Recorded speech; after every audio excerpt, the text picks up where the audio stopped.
Chapter 44.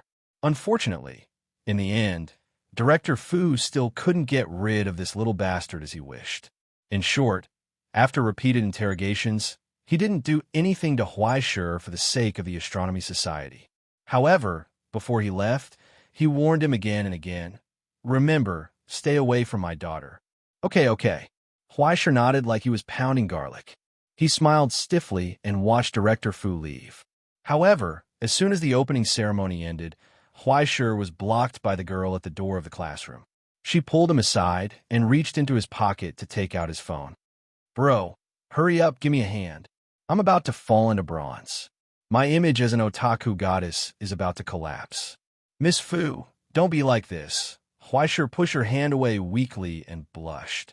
"I've already turned over a new leaf. Don't worry, if I don't pay, it's not a prostitute." After taking off the little white rabbit mask, Fu was no longer as pure and cute as she was when her father was around. She skillfully drove the car. "Help me get diamonds back, and I'll help you with the points for the next 2 weeks. How about it? The student union has been very strict with this recently. You don't want to be reported, right?" Huaishir rolled his eyes. Although he was an art student, the school still had requirements for class hours. Without Fuyi's help, Huaishir would have a hard time. However, when he thought of Director Fu's expression before she left, Huaishir couldn't help but shrink back. If your dad knew that you were secretly playing mobile games in the art room during evening self-study and that I was your accomplice, would he directly send the sublimated suppression force to kill me? Besides, which of your fans doesn't know that you're a noob?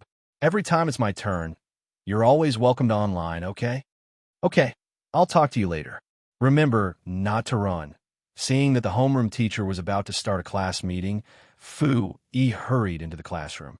Before she left, she put her hands together and made a gesture of invitation. She blinked and stuck out her tongue. She was usually so stingy in private, but when it came to maliciously acting cute, she was better than anyone else. Huaishir rolled his eyes. His heart didn't waver at all. He even wanted to run. How could not run?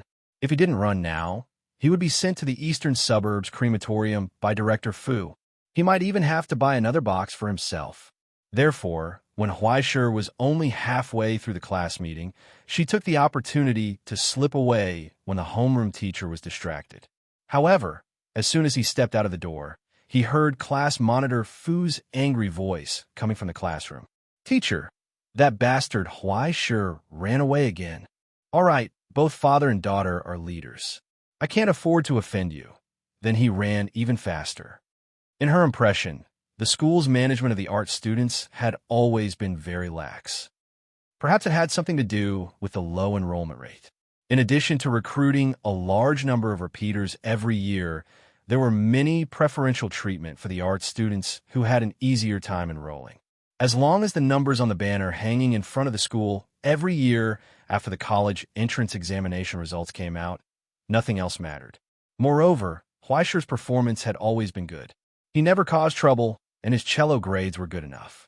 After he received the promise that he would take extra-cultural classes next semester, the Academic Affairs Office simply issued a certificate, allowing him to smoothly obtain the privileges of an art student.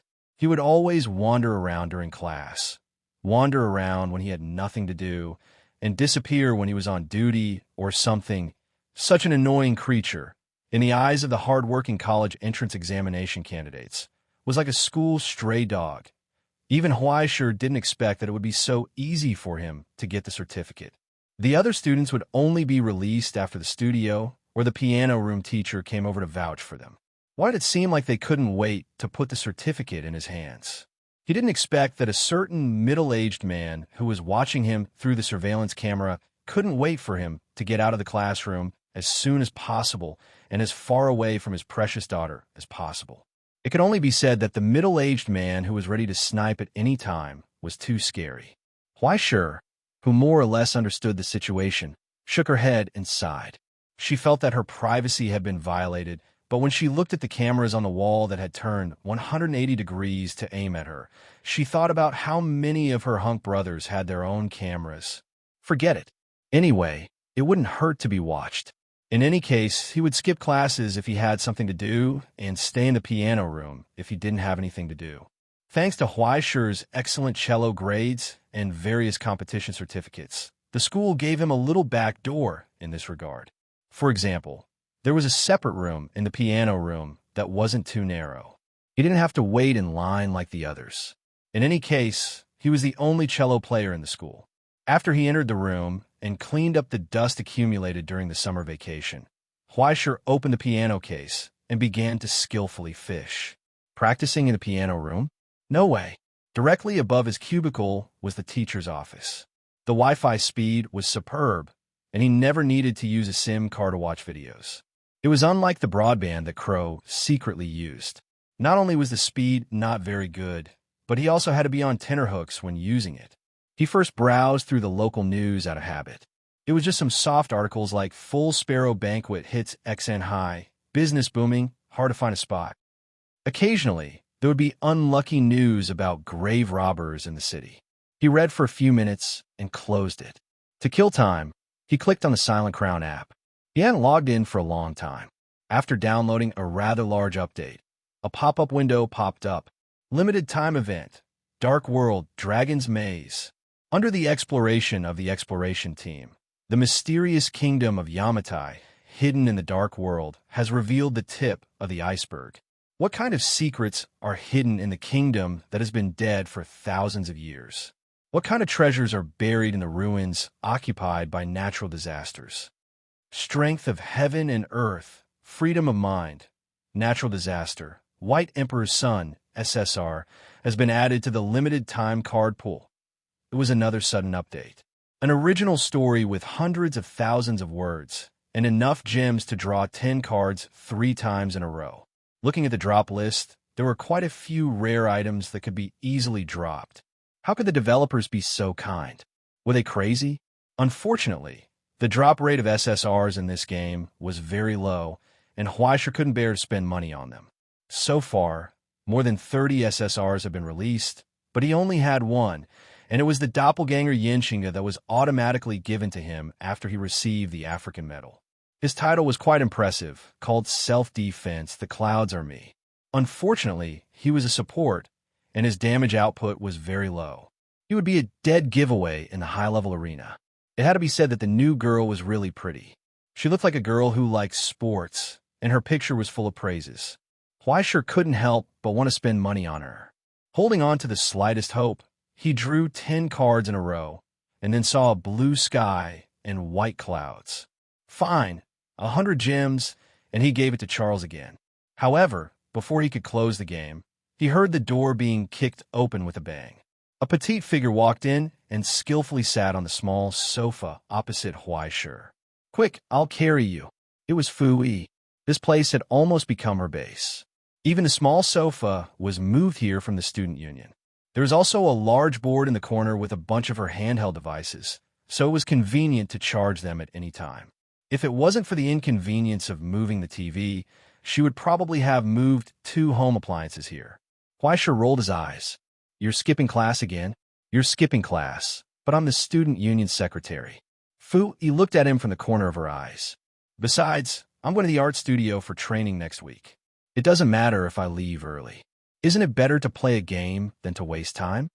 After saying that, without waiting for Huaisha to take a nap, she skillfully opened the game, pulled Huaisha into the team, and started to play duo. After the popularity of the PUBG King of the Dark Zone mode, the lousy Silent Crown game released a new MOBA-type Strife mode, which started another wave of delightful skin scams. Fu-Yi's standard was actually not bad. After all, she was considered a rather popular amateur streamer. Other than relying on her face, her skills were barely passable. However, she was always careless and liked to play tricks. She also had to be an ADC. Often, she would scam 9 out of 10 times. Accidentally, the effects of the program were very good, and she actually managed to scam a lot of rockets. As soon as she entered the game, she instantly locked Hand of God. Her teammates went crazy. This kind of acrobatic character in the later stages of the game was indeed unparalleled. However, in the early stages, it was really a mess. More than once, players complained that the official design of this hero was problematic. It was too easy to target, and to survive until the later stages, it all depended on luck. You're starting to play? Huaishir sighed and could only choose Moon Chant as support. All right, who asked Daddy to love you? Then, as expected, it was 5 consecutive defeats. Not only did she successfully fall below bronze, even Huaishir's rank was successfully dragged down. Huaishir's rank had regressed too much. He hadn't played for more than a month. Originally, he could still barely heal, but now, he could only scam with her. After a few rounds of ranking, Huaishir rejected her invitation for another round and turned off his phone.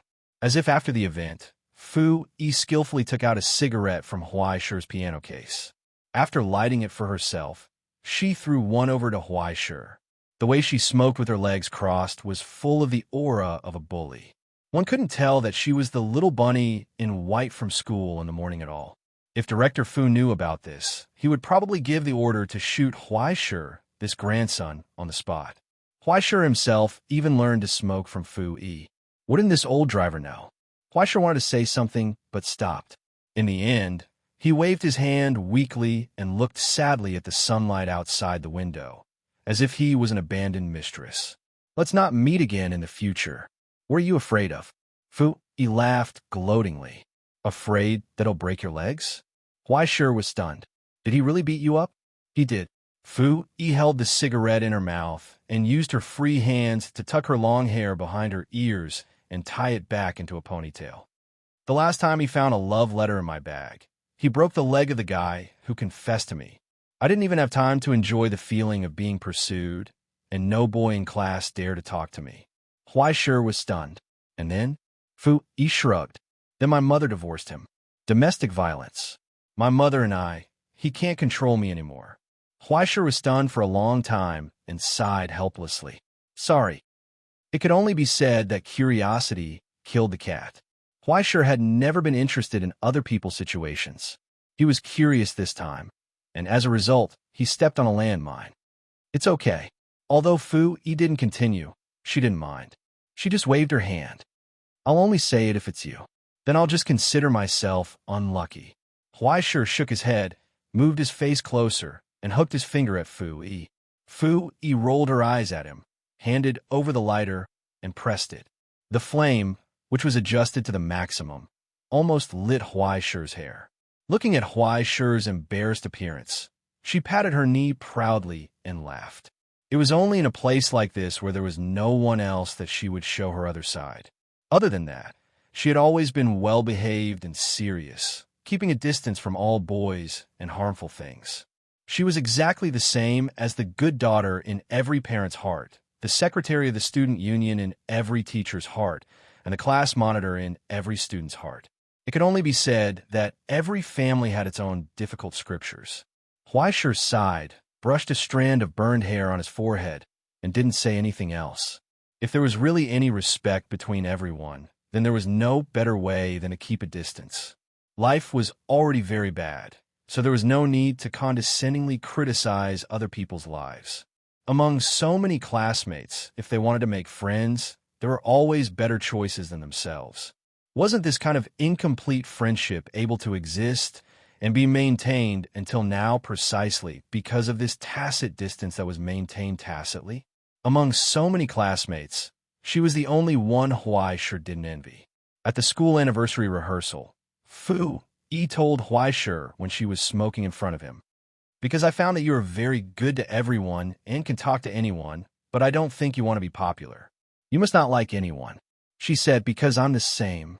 Therefore, it was good to have such a corner where the two of them could mourn for each other.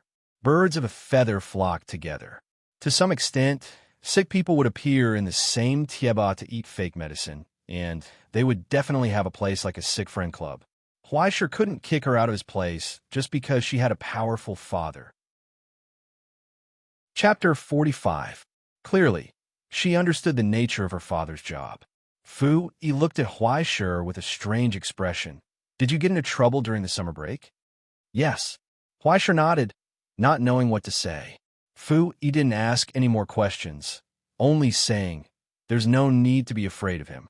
He's just used to being rough and doesn't know how to be tactful. Probably everyone who's been on the battlefield is like this. No matter how good they think, they're never liked." After she wandered around for a while, she received a message from the student council for a meeting. She returned to her quiet demeanor and left. Huaisher stayed alone in the piano room until the evening's self-study session. According to Crow's instructions, he took some medicine, then practiced for a few hours and completed his meditation for the day. He felt that as his body developed, the waves of origin substance became more abundant. He guessed that he would soon reach the peak, right? Soon, after the puberty period ended, he would be able to start preparing for the sacred mark. Crow said that he would choose a system and type that would be perfect for him. It would definitely be a large sum of money. Thinking about this gave Huaisher a headache, but now he seemed to be gradually getting used to this kind of heavy daily routine. Practicing the piano, chatting with his classmates, slacking, dealing with the teacher's inspection, making a few mistakes, and receiving a few reprimands, meditating, making sand carvings, playing mobile games for free without spending money, doing homework, taking exams, taking time to complete the astronomy meeting, reading the records of the Book of Destiny, preparing for the college entrance exam. If you counted the number of things he had to do, it would be crazy.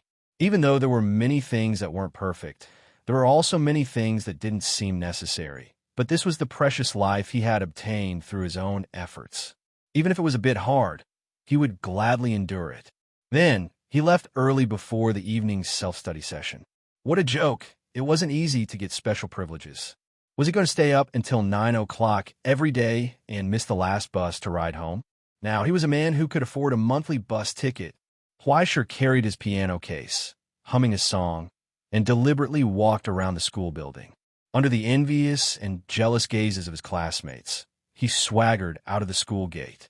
Then, he was stopped by the gatekeeper. Huaisher, right? The security guard who was playing with his phone also had some impression of him. He pointed at the door and said, "There's a parcel for you. Just don't do it again. This isn't a collection point. Next time, I'll directly inform your class teacher to come and collect it." What? Huaisher was stunned and looked at the pile of express delivery boxes in the corner of the gatehouse. He didn't know why. His hair stood on end. A chill crawled from his heels to the back of his head, dancing on his shoulders. Finally, it stepped on his eyebrows and stepped on the top of his head. It pulled his hair and laughed evilly, blowing a cold wind in his ears. He almost lost his balance and staggered back. "What's wrong?"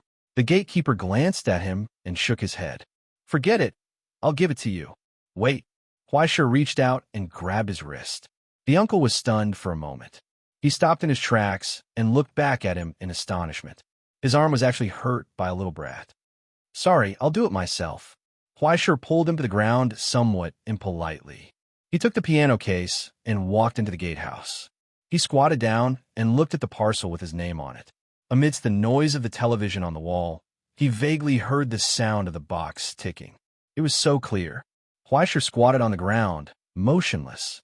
He was silent for a long time until the gatekeeper impatiently urged him a few times. He slowly got up and roughly dragged him out of the door. He didn't care what the gatekeeper said. He took out his phone and dialed Division Chief Fu's number. "Hello, I'm Huaisher." Huaisher looked up at the surveillance camera outside the door. "Division Chief Fu, you can see me, right? What are you thinking, kid?" The middle-aged man suppressed his anger. "I'm a division chief of the Special Affairs Department. Do you think I have nothing better to do than to peep at you all day long? Forget it." Huaisher sighed. "Come to the school and bring some people with you. It's best if you have anti-explosion experts. The school is going to explode, literally. What's going on? What the hell is this? What the hell are you doing?" Division Chief Fu was shocked. He threw all the questions in life at him. When he came back to his senses, he heard a commotion on the other end. 10 minutes. Just you wait. Stay where you are and don't move." The phone call ended. Huaisher called AI Ching again. After informing her of his situation, he quietly asked the gatekeeper to wait a few meters away from the gatehouse. Of course, whether the gatekeeper was willing or not was another matter. The commotion seemed to have attracted a lot of attention. There were patrolling security guards and teachers who were preparing to go to self-study. Soon, the noise stopped abruptly in front of the pitch-black carriages one after another. The Macho Man squad filed out of the car, followed by Division Chief Fu in a bulletproof vest. He jumped out and walked directly to Huaisher. "Where's the thing?" Huaishir pointed in the direction of the gatehouse. Division Chief Fu did not say anything more. He waved his hand, and two bulky figures wrapped in anti-explosion suits rushed into the gatehouse with the explosion-proof ball on a cart. Soon, an unfortunate piece of news came through the intercom. Division Chief Fu's face became more and more unpleasant. He glared at Huaishir and waved his hand to signal everyone to retreat a long distance. Not long after, two experts took off their helmets and walked out. Their messy hair stuck to their foreheads and sweat dripped from their chins. It's done. They helped each other take off the heavy protective suits and then showed the box lying in the explosion-proof ball to Division Chief Fu.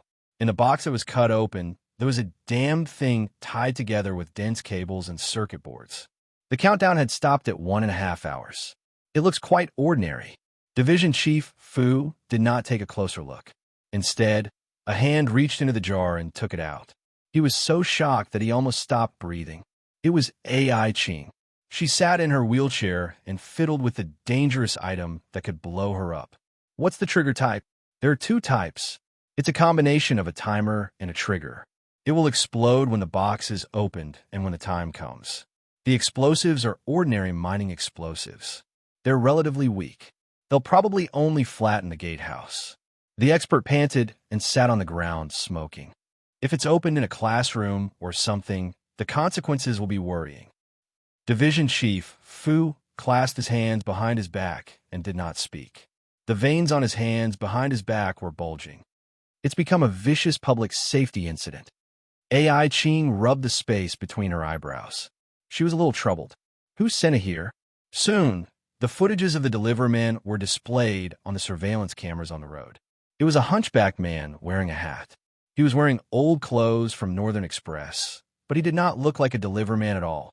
His footsteps were a little staggered, and he walked with a limp. His face was hidden under the brim of his hat, so his face could not be seen clearly. After passing the package to the guard, he rode away on his bicycle. But before he left, he raised his head to glance at the surveillance cameras as if he was provoking them. It revealed the twisted face that was covered in horrible burns. There was still the warmth and friendliness that he used to have. He was grinning happily. He was looking at everyone present. There was no need to think about it.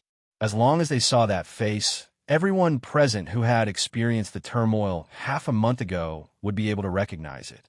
That was the former leader of the Salvation Society in name, Wang Hai. Division Director Fu widened his eyes in disbelief. He's still alive? From the looks of it now, there's nothing wrong with him being alive. AI Ching glanced coldly at the smug smile on the screen. And he still has the energy to challenge us. Soon, the short discussion came to an end. Without a doubt, this was a provocation aimed at the Special Affairs Department and the Astronomy Society.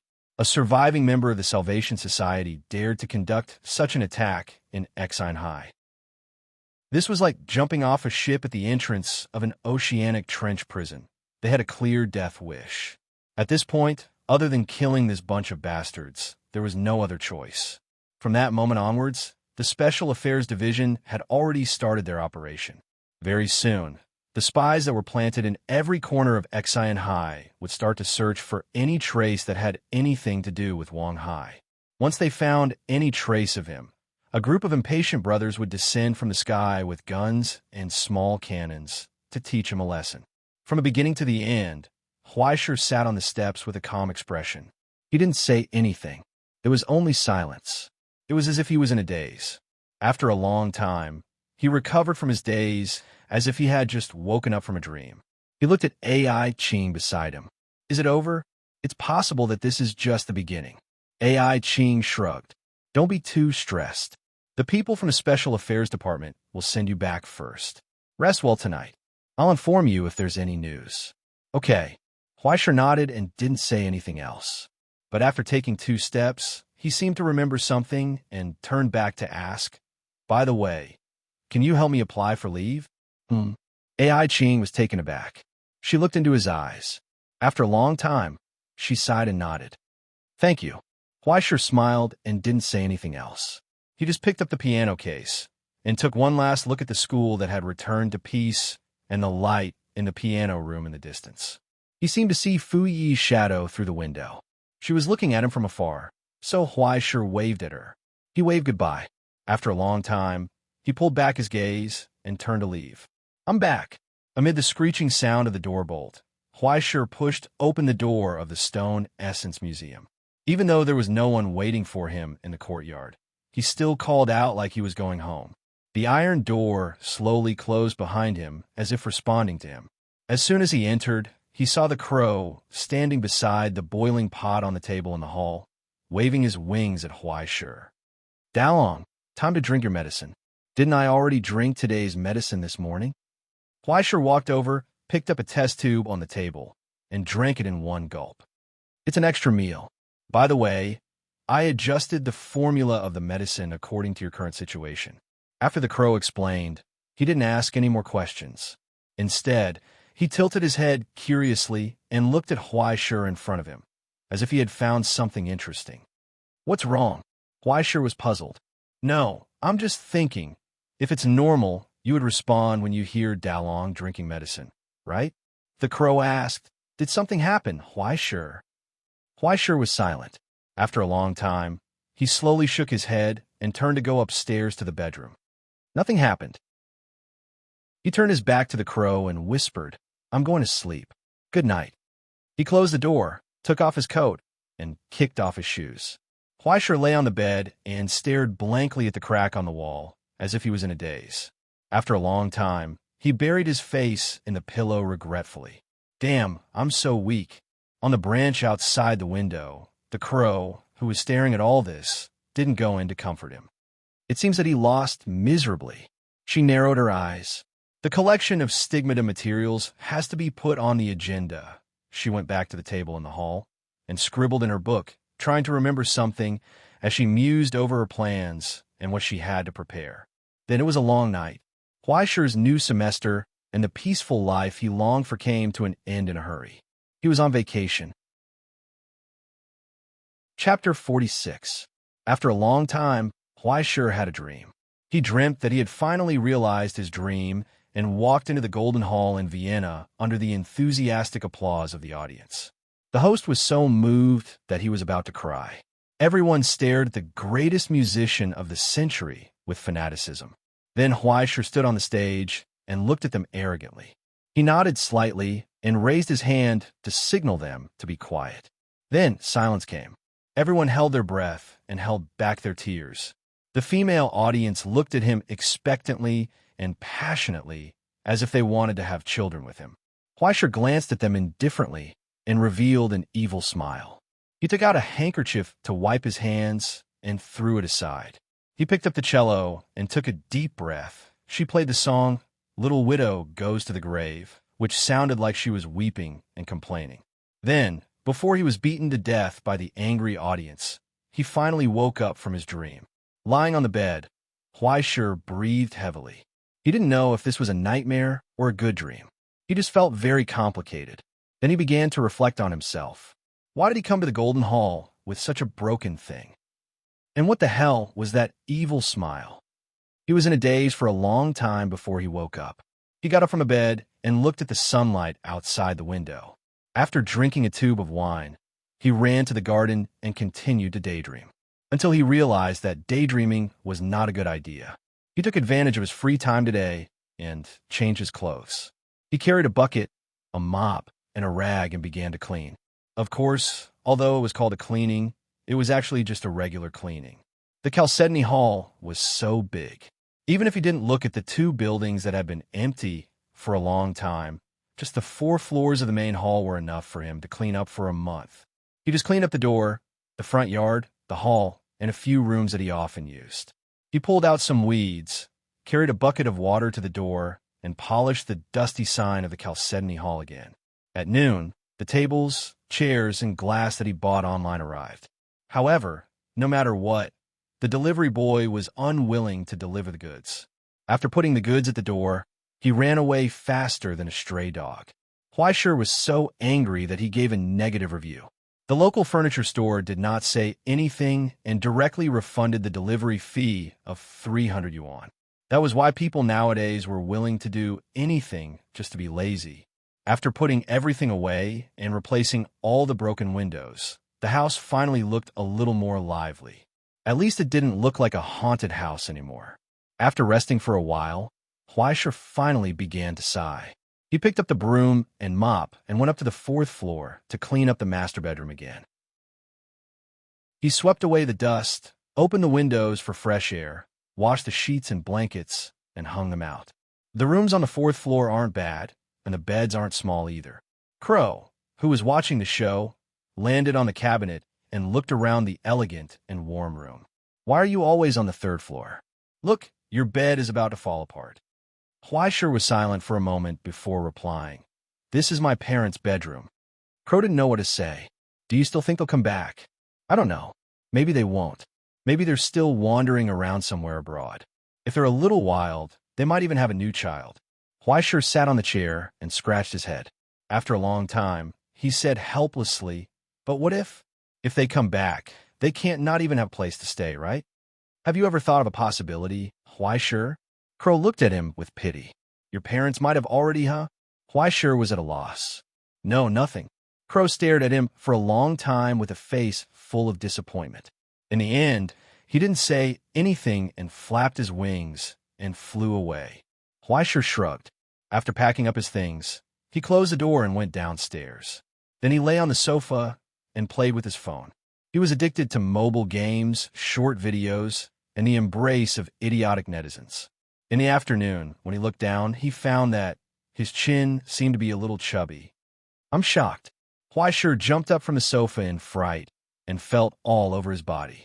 There was indeed some chubby, but he was actually starting to get fat. The nature of the supplement is a high-calorie compound. Its purpose is to allow people to absorb as much heat as possible without any burden. That is to get fat. In this regard, Crow was very calm. You lie down and don't move every day. Isn't it normal for you to get fat? If you ask me, you should go out for a walk and then get hit by someone. Huaisha's eyes widened. When I go to school, someone send me a bomb. If I go out on the street, I'm afraid there's a car full of RPGs waiting for me. It sounds like you're in trouble. Crow cackled. So, are you going to run away? If you want to transfer schools, there's always a way, right? Why should I? Huaisha rolled his eyes and glared at her. This is my school. Why should I run away? Then, do you have any countermeasures? She tilted her head and looked at Huaisha's face. She seemed to be curious. Do you have any insights in your heart? Have you made any decisions? Why don't we buy a sniper rifle and take advantage of the night to shoot him from the back? Can we do that? Huaisha's eyes widened. Yes. Crow nodded. But you don't look like you have a hidden uncle who placed an order for you before his death so that you can start the game with godly equipment. Stop reading at the beginning. It's all fake. Huaisha rolled his eyes. He finally understood what she meant. That author doesn't even want to write anymore, and he still has the nerve to say that it's finished in stages. Ha! He's been living off women on Weibo all day, and his writing is so poetic. He doesn't look like a decent person at all. After consuming a wave of outdated authors, Huaisha propped himself up from the chair. After taking 2 deep breaths, he finally recovered a bit of energy and cooperated with Crow's physical examination today. It seems that the border material has a certain stimulating effect on your growth rate. Crow nodded with satisfaction. If this continues, your growth period can be shortened by at least half. And if you adjust your physical attributes from now on, your compatibility with the stigmata will also improve a lot. However, to avoid any accidents, I have to ask again. Does your family have any history of hereditary diseases? No. Huaisha shook his head. Why do you ask? Very good.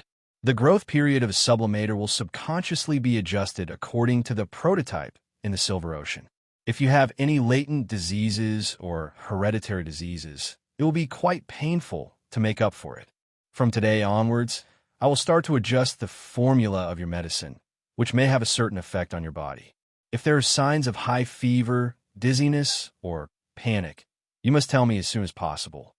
Crow seemed to have said something important casually, and then handed over a tube of medicine. The color of today's medicine seemed to be a little thicker. If it was originally light green, it now looked like it was covered with a layer of shadow. After hesitating for a moment, Huaisha drank it in one gulp. I've been on a pirate ship for so long. What's there to regret? Very good. Why, sure. Very good. You will have a bright future, probably. Crow nodded with satisfaction and happily flipped open the Book of Destiny. Next, do you want to have another intense and exciting after-meal activity? Huaisha rolled his eyes at her and sighed. He sprawled on the chair again and closed his eyes. Come on, don't take pity on me because I'm a delicate flower. Huh? Crow smiled mysteriously. I like daring people like you. Since you're doing so well, I'll let you have a taste of me today. Things seem to be branching out. Huaisha's vision darkened again. Kill them all. Leave no one alive. First, he heard the instructor's voice in the headset. Then he felt the heavy weapon in his hand and the yellow sand blown by the wind. Outside the open window, the dry land kept flowing backward and the dust in the air kept coming in with the singing from the radio. It was almost suffocating, but there was no cough in the car. It was as silent as a tomb. Huaisha felt like he was playing a VR game, just like the ones the streamers often played, but the expensive game cabins were not affordable for most people. This was a fragment of the Red Glove's memory, a fragment selected from the broken records. Everything was just his past memory. Huaisha just turned himself from a bystander into the protagonist, just like a lifelike single-threaded RPG game. He saw more than a dozen people wearing the same uniform as him sitting on both sides of the car, expressionless under the sandstorm like machines. Only the instructor's orders kept coming in the headset. Start the operation in 10 minutes. Team A and B will surround the targets from both sides. Leave no one alive. Do you hear me? Thus, the soldiers in the carriage responded with cheers. The car stopped at the end of the road, and the traces of a village could be vaguely seen in the distance. After so many simulation training, Huaisha could at least keep up with their pace and distinguish the gestures and commands between each other. These guys' evaluation was too harsh. If they felt that his performance was too poor, even if he passed the exam, he would eventually be destroyed as an unqualified product. He really didn't know where the bastard Red Glove was serving.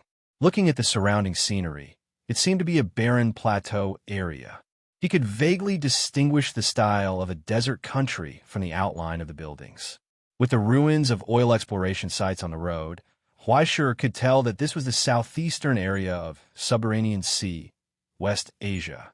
It was most likely a narrow desert area between Rome and the Russian Federation. Because of the rich oil resources, wars had continued on this land. Dozens of large and small kingdoms were constantly at war under the interference of the Big Five, and there seemed to be no signs of stopping until now. So, the mission target this time should be the stronghold of the Russian Federation, right? Rome and the Russian Federation had been wrestling with each other for more than 1 or 2 years. It might be a bit too much to say that they were irreconcilable enemies, but if there was a chance to sabotage each other, both sides would never be soft-hearted. It seemed that this mission could be treated as a New Year's summon. He had cleared the game so many times. What was there to be afraid of? Huaisha gradually relaxed. He followed the rest of the team, lying in a hidden place and waiting for orders. Soon, gunshots rang out in the village not far away. Team A had already begun to exchange fire. It didn't take long for the instructor's order to come, Team B, attack. There was no need to shout any slogans. The soldiers who had been hiding for a long time got up and rushed to the village from all directions in groups of 2 or 3. Huaisha was mixed in with them.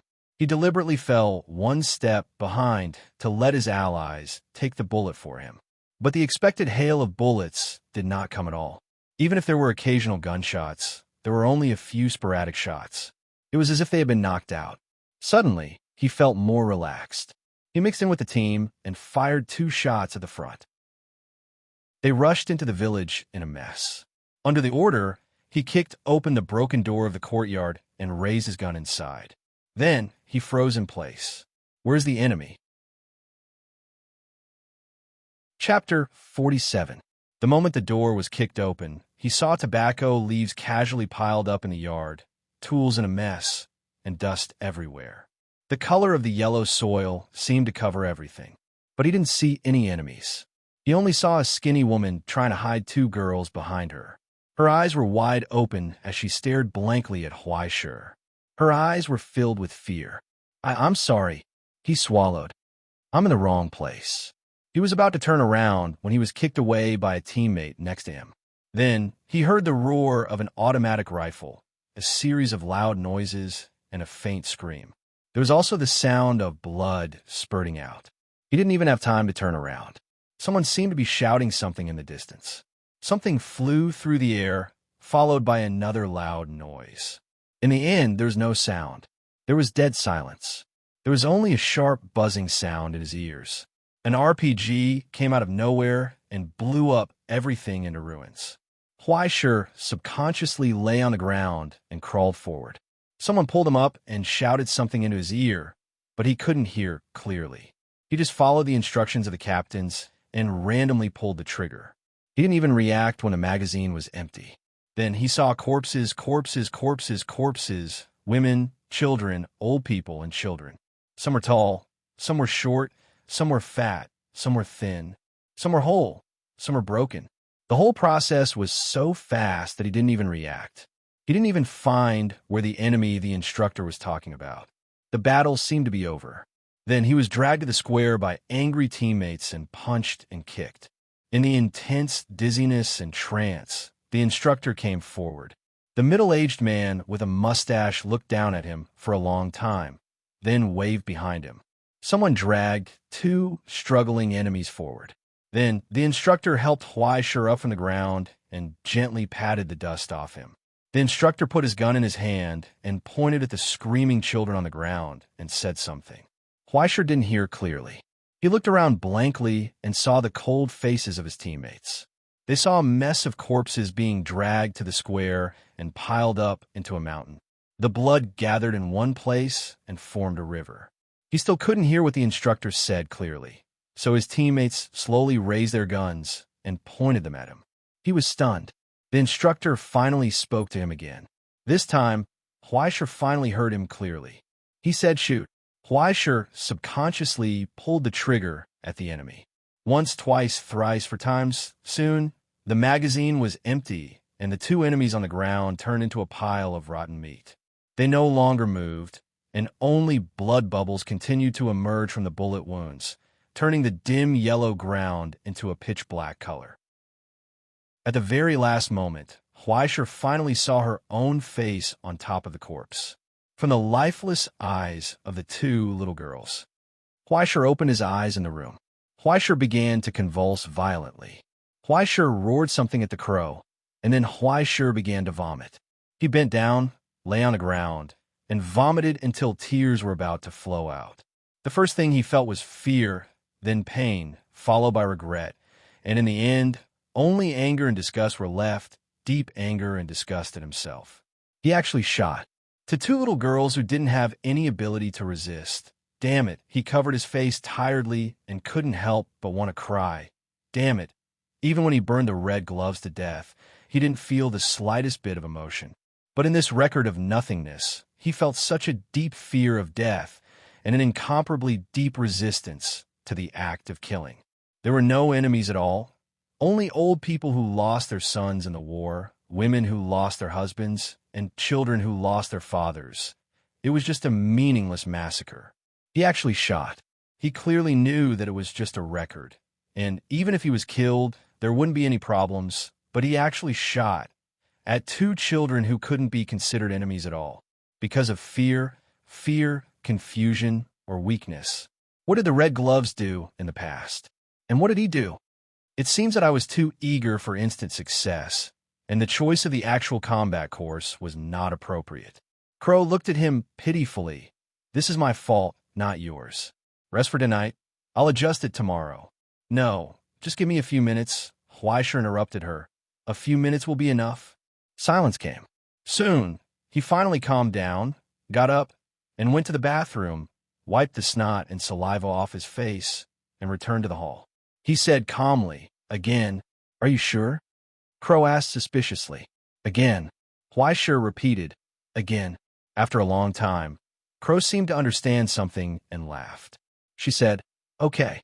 Things seemed to be branching out, and darkness came. Huaishir opened her eyes. She could smell the dust in the air, and there was a scorching wind blowing in from the window. The instructor issued an order from the front passenger seat. Kill all of them. Don't leave a single one alive. Fleischer nodded and said, "Okay." Then he raised the muzzle, aimed at the driver's seat, and pulled the trigger. In the roar, the muzzle spewed out sparks. The driver was dead, and a ball of paste stuck to the broken window. The car suddenly twisted and rolled. Fleischer felt the wind blow beside him, and in the violent rolling, it seemed that a group of people had pounced on him. Soon, he was pinned to the ground by his teammates. The door of the back compartment opened. The instructor walked in with a blank expression and looked down at him. "Failed," he said, and pulled the trigger. Bang! Fleischer's head exploded. He opened his eyes, panting violently and sweating profusely. Soon, he picked up the warm water on the table and drank it in one gulp. Again. "Okay." Crow nodded, and darkness came again. "Kill all of them. Don't leave a single one alive." When he heard the instructor's voice, he suddenly smiled. He pulled out a dagger from his boot and lightly slit the neck of his teammate on the right. Blood spurted out from the broken neck and dyed the dust in the air red. Time seemed to have frozen. At that moment, Fleischer pulled out his gun and fired repeatedly. He aimed at his teammates on the front, back, left, and right, and pulled the trigger again and again. Balls of brain matter exploded one after another. But soon he was killed again. "You need to pay attention to some strategy." Crow said, "In theory, it's possible for you to kill them all without any injuries, but I need to remind you that what you read is the Red Glove's record. That is to say, what happened and what everyone did was based on his subjective judgment. Do you understand?" "Not really." "It's okay. You'll understand soon." Crow retracted his gaze. "Again?" "Okay." Fleischer opened his eyes again. In the car, under the instructor's order, he twisted his body slightly, slowly moved his neck, and checked the equipment on his body. A military knife, a pistol, an automatic rifle, a bulletproof vest, a walkie-talkie, and a few magazines inserted into the rapid reaction vest, and an iron pomegranate. Weighing the heavy object in his hand, Fleischer met the eyes of his teammates and smiled. His little finger quietly pulled out the ring. He softly counted down. 3, 2, 1.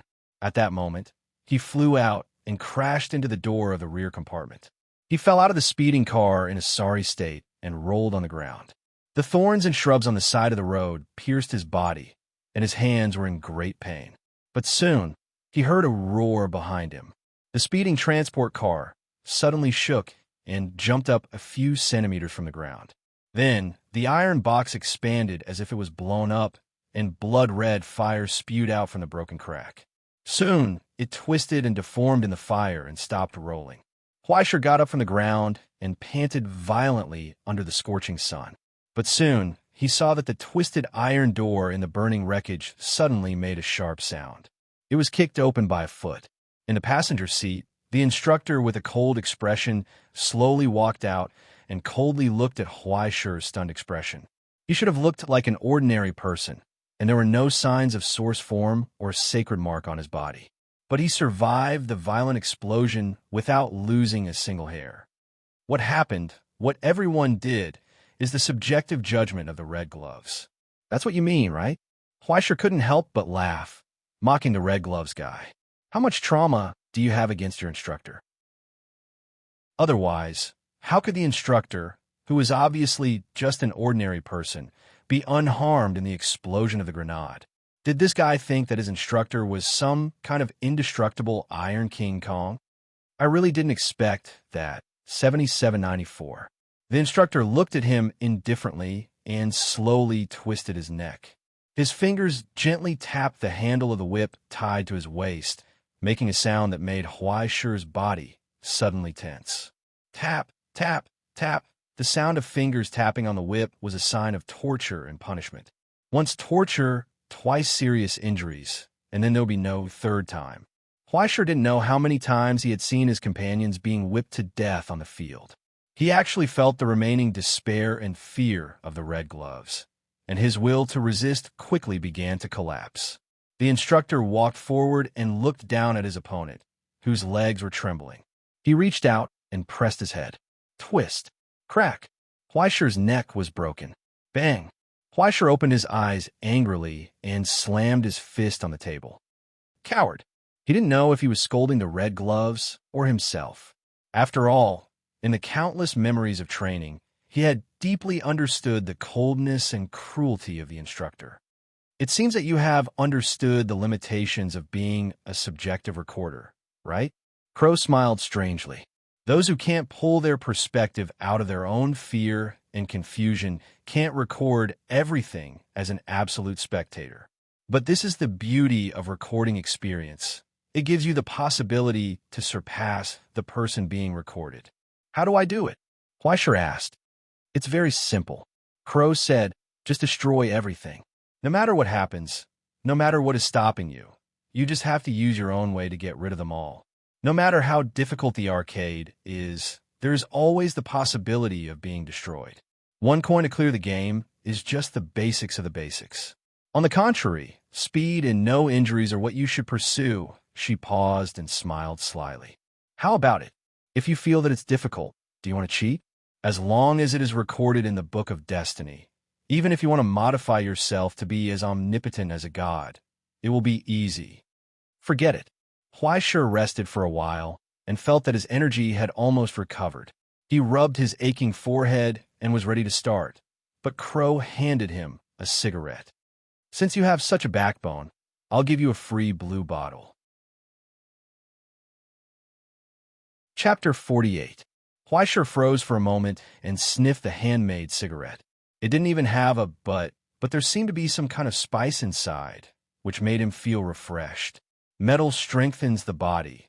Incense nourishes the soul.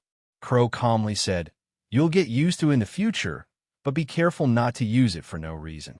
It'll be very troublesome if you get addicted. Apart from a very small number of millennium incense, most incense stimulates the effect of origin substances, just like the upgraded version of Red Bull and cigarettes. If you abuse it, it's easy to become an idiot. Fleischer nodded and didn't say anything else. After a moment, he looked at the origin substance on his fingertips that had dissipated and twisted his neck. Again, and so darkness came. Soon, he opened his eyes again and sighed. Continue. Crow nodded. The long afternoon passed by in constant repetition. When he opened his eyes for the last time, the sky was already pitch black, and there was not a sound to be heard. Do you want to rest for a while? Crow asked. After all, you've reached your limit. One more. Fleischer finally understood the distress of heavy addicts. He rubbed his eyebrows and yawned. I'm about to get the hang of it. Okay, then the last one? The last one. Fleischer nodded. And so, after a moment of absent-mindedness, he opened his eyes in the car and quietly listened to the orders from the front without saying a word. He even seized the last moment and closed his eyes to sleep for a while. Call me when we're there. He patted the shoulder of his teammate next to him affectionately. Not long after, the car stopped outside the village. He was rudely kicked awake. Fleischer smiled unconcernedly, got up awkwardly, and set off behind his teammate. During the short period of hiding in the grass, he suddenly patted the shoulder of the person in front of him. His teammate turned around unhappily. Then he saw him expressionlessly reach out with a dagger and stab it into his own throat. Goodbye, Fleischer whispered softly. The color of blood soaked the dry earth and weeds. On the barren land, he crawled, groping in the direction of his other teammate. His movements were quick. When he crawled, he used all four of his limbs, just like a spider crawling through thorns. One by one, they enjoyed the thrill of beating up their teammates according to the information reported through the walkie-talkie. This kind of backstabbing experience was really enjoyable. Fleischer actually felt that he was starting to get used to it. This beautiful moment lasted until the gunshots of Team A were heard from the front. He sighed and heard the alarm from the walkie-talkie. Someone had already noticed that something was wrong. After all, 4 or 5 people had not responded for more than 5 minutes. It seemed like he couldn't stay here any longer. He shook his head, sat on the ground, and pulled out a few small pomegranate bolts. After weighing them in his hands, he threw them out with all his might. The sound of explosions could be heard from afar. Gunshots rang out, and the bushes beside him were like weeds in a rainstorm, constantly trembling from the bullets. Fleischer sighed, lifted his sleeve to wipe the blood off his face, and stood up from the corpses of his teammates. His uniform had been dyed scarlet by the blood of his allies. There was a big red patch on his butt. Why do I look like a monkey with hemorrhoids? Fleischer complained to himself. He picked up his rifle and walked in the direction of the gunshots, shouting loudly, "Don't shoot, we're on the same side." Then, he pulled the trigger at those stunned faces. He emptied one magazine without resistance, then another. He was shot in the shoulder, and it felt like a chisel had opened up a big hole. In the intense pain, he seemed to be unable to feel his left hand. "That's too much, old man. Why is your hand broken again?" Fleischer sighed helplessly. "I haven't learned how to change magazines with one hand." He threw away the automatic rifle in his hand, pulled out his pistol, and walked toward the village. 7794. "What are you doing?" An angry roar came from the walkie-talkie. "Of course I'm beating on my teammates." "Friend, don't you know? I choose Black Lily. You choose Demigod. We can rebuild the Empire together." But there was no sound from the walkie-talkie. There was only gloomy silence until the instructor's cold voice sounded. "Mission change. Clear 7794. They were focused on. Don't make a decision so quickly." Fleischer sighed. Before the channel was cut off, he raised the walkie-talkie and said tentatively, "I think I can still be saved." Bang! Fleischer tilted his head subconsciously and saw the walkie-talkie in his hand explode into a pile of trash in the air. A sniper's bullet. Under the strong reminder of the premonition of death, he crawled and quickly crawled into the tangled alleys of the village. He heard footsteps coming from all directions. He counted silently in his heart. In the original car, 7 on the left were Team B, 6 on the right were Team A, and, including himself, there were 13 people.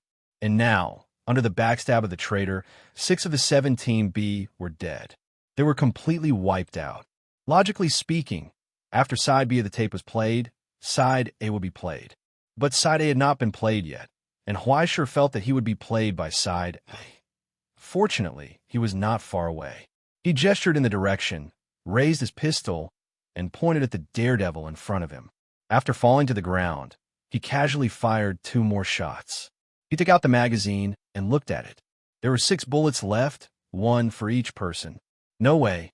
He was not a sharpshooter. In this kind of chaotic battle, it would be lucky if he could hit one person with 6 shots. Maybe he could try shooting randomly with 5 shots. If these 5 shots were not enough to kill the 6 people on the opposite side, 1 shot was enough to kill 2 people. Then the remaining shot would be enough to give him a quick death. An unyielding death without suffering any humiliation. That sounded too romantic. The footsteps in the distance gradually faded. He took 2 steps and jumped over the wall out of the alleyway. After experiencing so many reincarnations of death, he had grasped some of the rules.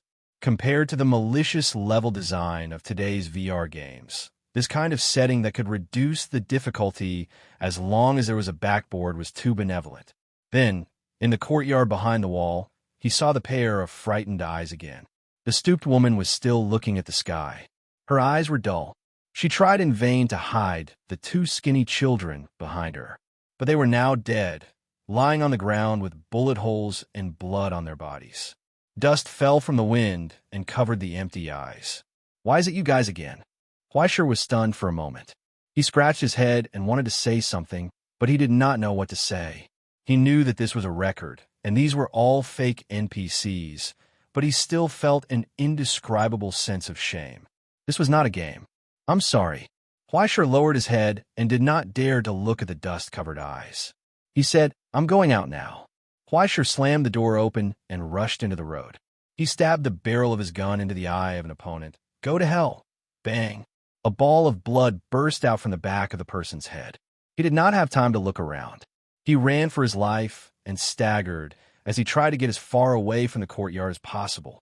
But he could not forget that pair of eyes. When he began to treat all of this as a game, the countless deaths in the records woke him up from his dream. This was not a game. This was a record, a history of the past. History that once happened in a corner of this world. Insignificant massacres and insignificant deaths. They were all dead. Those eyes that had lost their luster were gradually covered by dust, buried, forgotten, and not even qualified to be remembered by people. Fleischer staggered and ran. wearily moving forward in the cracks. After kicking open a door, he finally arrived at his destination. In the room, the old man curled up in the corner seemed to be frightened and subconsciously hugged the thing in his arms tightly. "Let go." Huaisher leaned against the door frame, panting, and raised the pistol. "Give that to me." That person said something, hesitated for a moment, and then let go of his hand. Huaisher suppressed him and forced him to the ground. "Thank you." Huaisher panted, picked up the thing, staggered back 2 steps, and turned to leave. But after taking 2 steps, he could not help but turn back and shout behind him, "Don't worry, I will save you." No one responded. The people in this village were probably already dead. He could not save a single person. Damn it. Huaisher raised his arm and rubbed the corner of his eyes. He cursed in a low voice. Damn it. Then, he heard the roar of the door in the courtyard breaking. The sound of automatic rifles sounded like a storm, plowing through every inch of space. Huaisher curled up behind the stone mill and heard the sound of gravel flying above his head. He took a deep breath and tried to calm down in the smell of smoke. Then, Huaisher got up, picked up the RPG on his shoulder, and tried to show his teammates his brightest smile. "Hey, how are you guys?" Then, he pulled the trigger. Justice rains from above. Boom! In the violent shock and impact, fire and smoke rose into the sky. The boiling blood mist filled the air and danced with the dust. Finally, it turned into fine rain and fell on the wall and the ground. In Huaisher's body, silence reigned. Huaisher threw down the launcher in his hand, crossed the messy courtyard and streets, and walked to the center of the village. He walked to the man waiting there. The instructor seemed to be surprised by this result. He stood there with his hands behind his back for a moment. Soon, he raised his hand, took off the sunglasses on his face, and threw them on the ground. Although they're all semi-finished products, they were all wiped out here. "I didn't expect you to have guts." 7794. The pair of gray eyes stared coldly at Huaisher's face. Then, he hooked his finger at the teenager. "It seems that I need to teach you another lesson." "Same to you." Huaisher twisted his neck, threw away the holster and the quick reaction vest that hindered him. He pulled out a military knife with one hand and put on a posture completely different from the opponent. Unlike the fighting techniques of the Roman military, it was a classic posture from Doomsday. It was the kind of beginner style that even the instructor almost didn't recognize. "Come." Huaisher grinned. "Watch me beat you up with military boxing." "Very good." The instructor seemed to understand something. His face gradually turned pale. The joints of his body rubbed together, and he said in a low voice, "Very good, 7794. I promise, before you die, you will experience what hell is." Chapter 49. In that instant, the sound of something shattering could be heard. Immediately afterwards, the wind howled. As he swung his fist, his right arm suddenly swelled. The pulsing muscles seemed to expand as if they were inflated. In the blink of an eye, countless knotted muscles seemed to have enlarged his arm by several times, revealing an almost deformed and sinister appearance. As Huaisher dodged, the fist slammed into the ground. The entire plaza suddenly shook. It was as if it had been struck by a tank's main cannon. Was this a change brought about by the red gloves' past fear in the records? Or was it something else? Huaisher had no interest in finding out. He had died to the instructor's form more than once or twice. Bullets, guns, and explosives had no effect at all. It was like a nightmare in a nightmare. In the red gloves' memories, this instructor who had cruelly forged him into a weapon was a symbol of invincibility. His strength had been artificially magnified like a monster. If it weren't for the fact that the red glove was incomparably certain that this instructor was just a normal person, Huaisher guessed that the instructor's transformation right now was probably a transformation, growing bat wings and goat horns, casually casting a forbidden spell to destroy the heavens and earth. Fortunately, this degree of transformation wasn't too exaggerated for Huaisher. He reached out and touched the blood on the ground. Confining hand. This was the first time he had tried this technique he had just mastered in the records. As the origin substance flames rose from his fingertips, the blood began to stir as if it was boiling. A gray aura constantly rose from within. Who knew how many corpses and blood rose into the air like a thick fog, enveloping the entire plaza? Even though he didn't know why his soul had been named Confining Hand by the Silver Ocean, Huaishur was very clear about its nature. It was a relatively rare transformation type among the various major categories, and it spanned across the two major categories, spirit and matter. And its range was origin substance and iron. In other words, he could build a bridge between the origin substance, which represented the soul's foundation, and the matter substance, which existed in the widest amount of iron, allowing the two to transform at will. It could be said to have a wide range of uses. That formless axe was the weapon that Huaishur had created when he had placed all the uneasiness and killing intent he had accumulated over the past 7 years into the origin substance. And now, Huaishur was using the sealing hand as a foundation to once again attempt to convert the origin substance in the outside world. As a result, countless pieces of rusty iron sand that were hard to distinguish with the naked eye rose from the blood. That was the essence of destruction, the ashes condensed by death. Accompanied by the dry wind and dust, they were deposited in the pungent smell of blood and smoke, quickly rising and spreading in the blink of an eye. Alms all despair and pain equally to everything. In that instant, a hoarse roar and angry roar came from within the dark fog. The wind howled and expanded, but it couldn't blow away the fog that was between origin substance and matter. A savage shadow charged at Huaishur and punched out. Huaishur dodged to the side and swung the dagger in his right hand horizontally, leaving a terrible wound on the huge, deformed arm. Then, the dagger turned around and stabbed towards the instructor's neck. Bang! The dagger sank into his raised arm and collided with the bone. The sound was like steel colliding with steel. He felt the heavy breathing of a vicious beast erupt from the instructor's chest. The panting caused by such a violent power caused him to suck in large mouthfuls of the ashes in the air into his body. Under the stimulation of pain and despair, his anger became even more frenzied.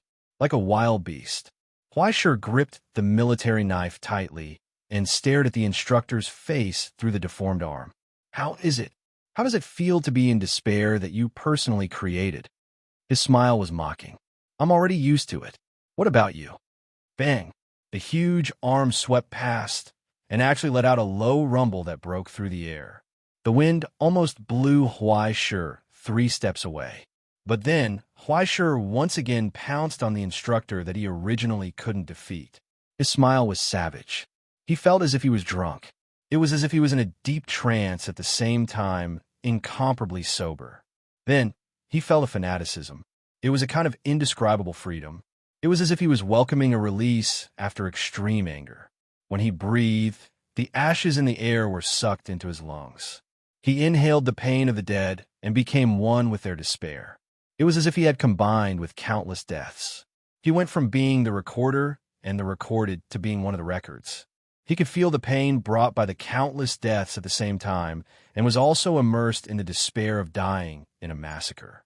It was as if the souls of those people were standing here side by side with him. Then, the nothingness of death turned into a flame that boiled in his chest.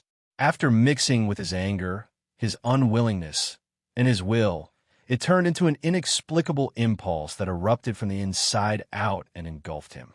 It urged him to face his opponent, to deliver punishment, and to bring about true death. Then, under the tight grip of the hand of confinement, the gray flame rose from the blade. It was a color that was far grayer and paler than the ashes of the calamity. It was a pure thing that was refined, extracted, and sublimated from countless despair and pain. It was a pure poison.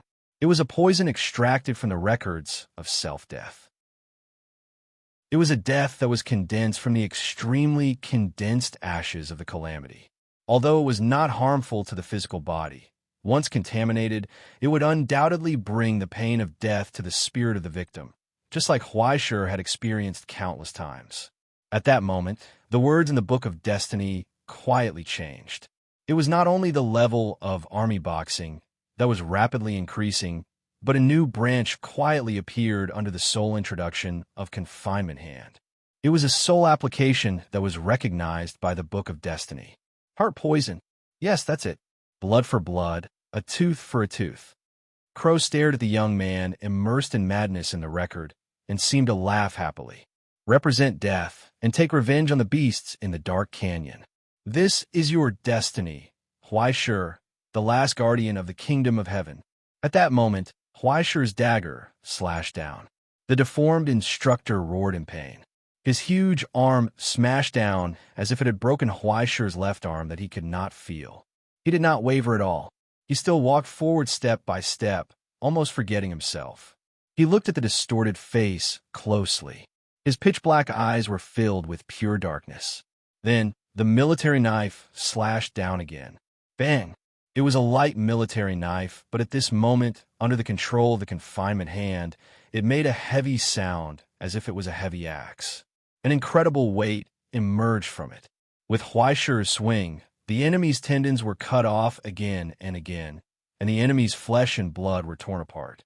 The sound of bones breaking was like firewood being smashed by a huge axe. The instructor roared, clenched his fist, and opened his huge fingers to grab at Sui Xiong's face. But in the next moment, as the military knife slashed down, the iron-colored palm was cut off from the index finger and the ring finger. It was cut in half. The blade was deeply wedged into his wrist. In the intense pain, he saw Huaishur take a deep breath. Then, he roared and moved forward. Thunder burst forth. Following the sudden shattering of the military knife, Origin Flame surged out from within and transformed into the outline of Sharp Blade. It moved forward inch by inch like a hot knife through butter, easily splitting the entire arm into two equal halves from the middle. Then, the burning dagger was raised again and slashed down. The deformed arm fell from the instructor's shoulder to the ground. Blood spurted out from the crack and fell on the square that had been spilled countless times.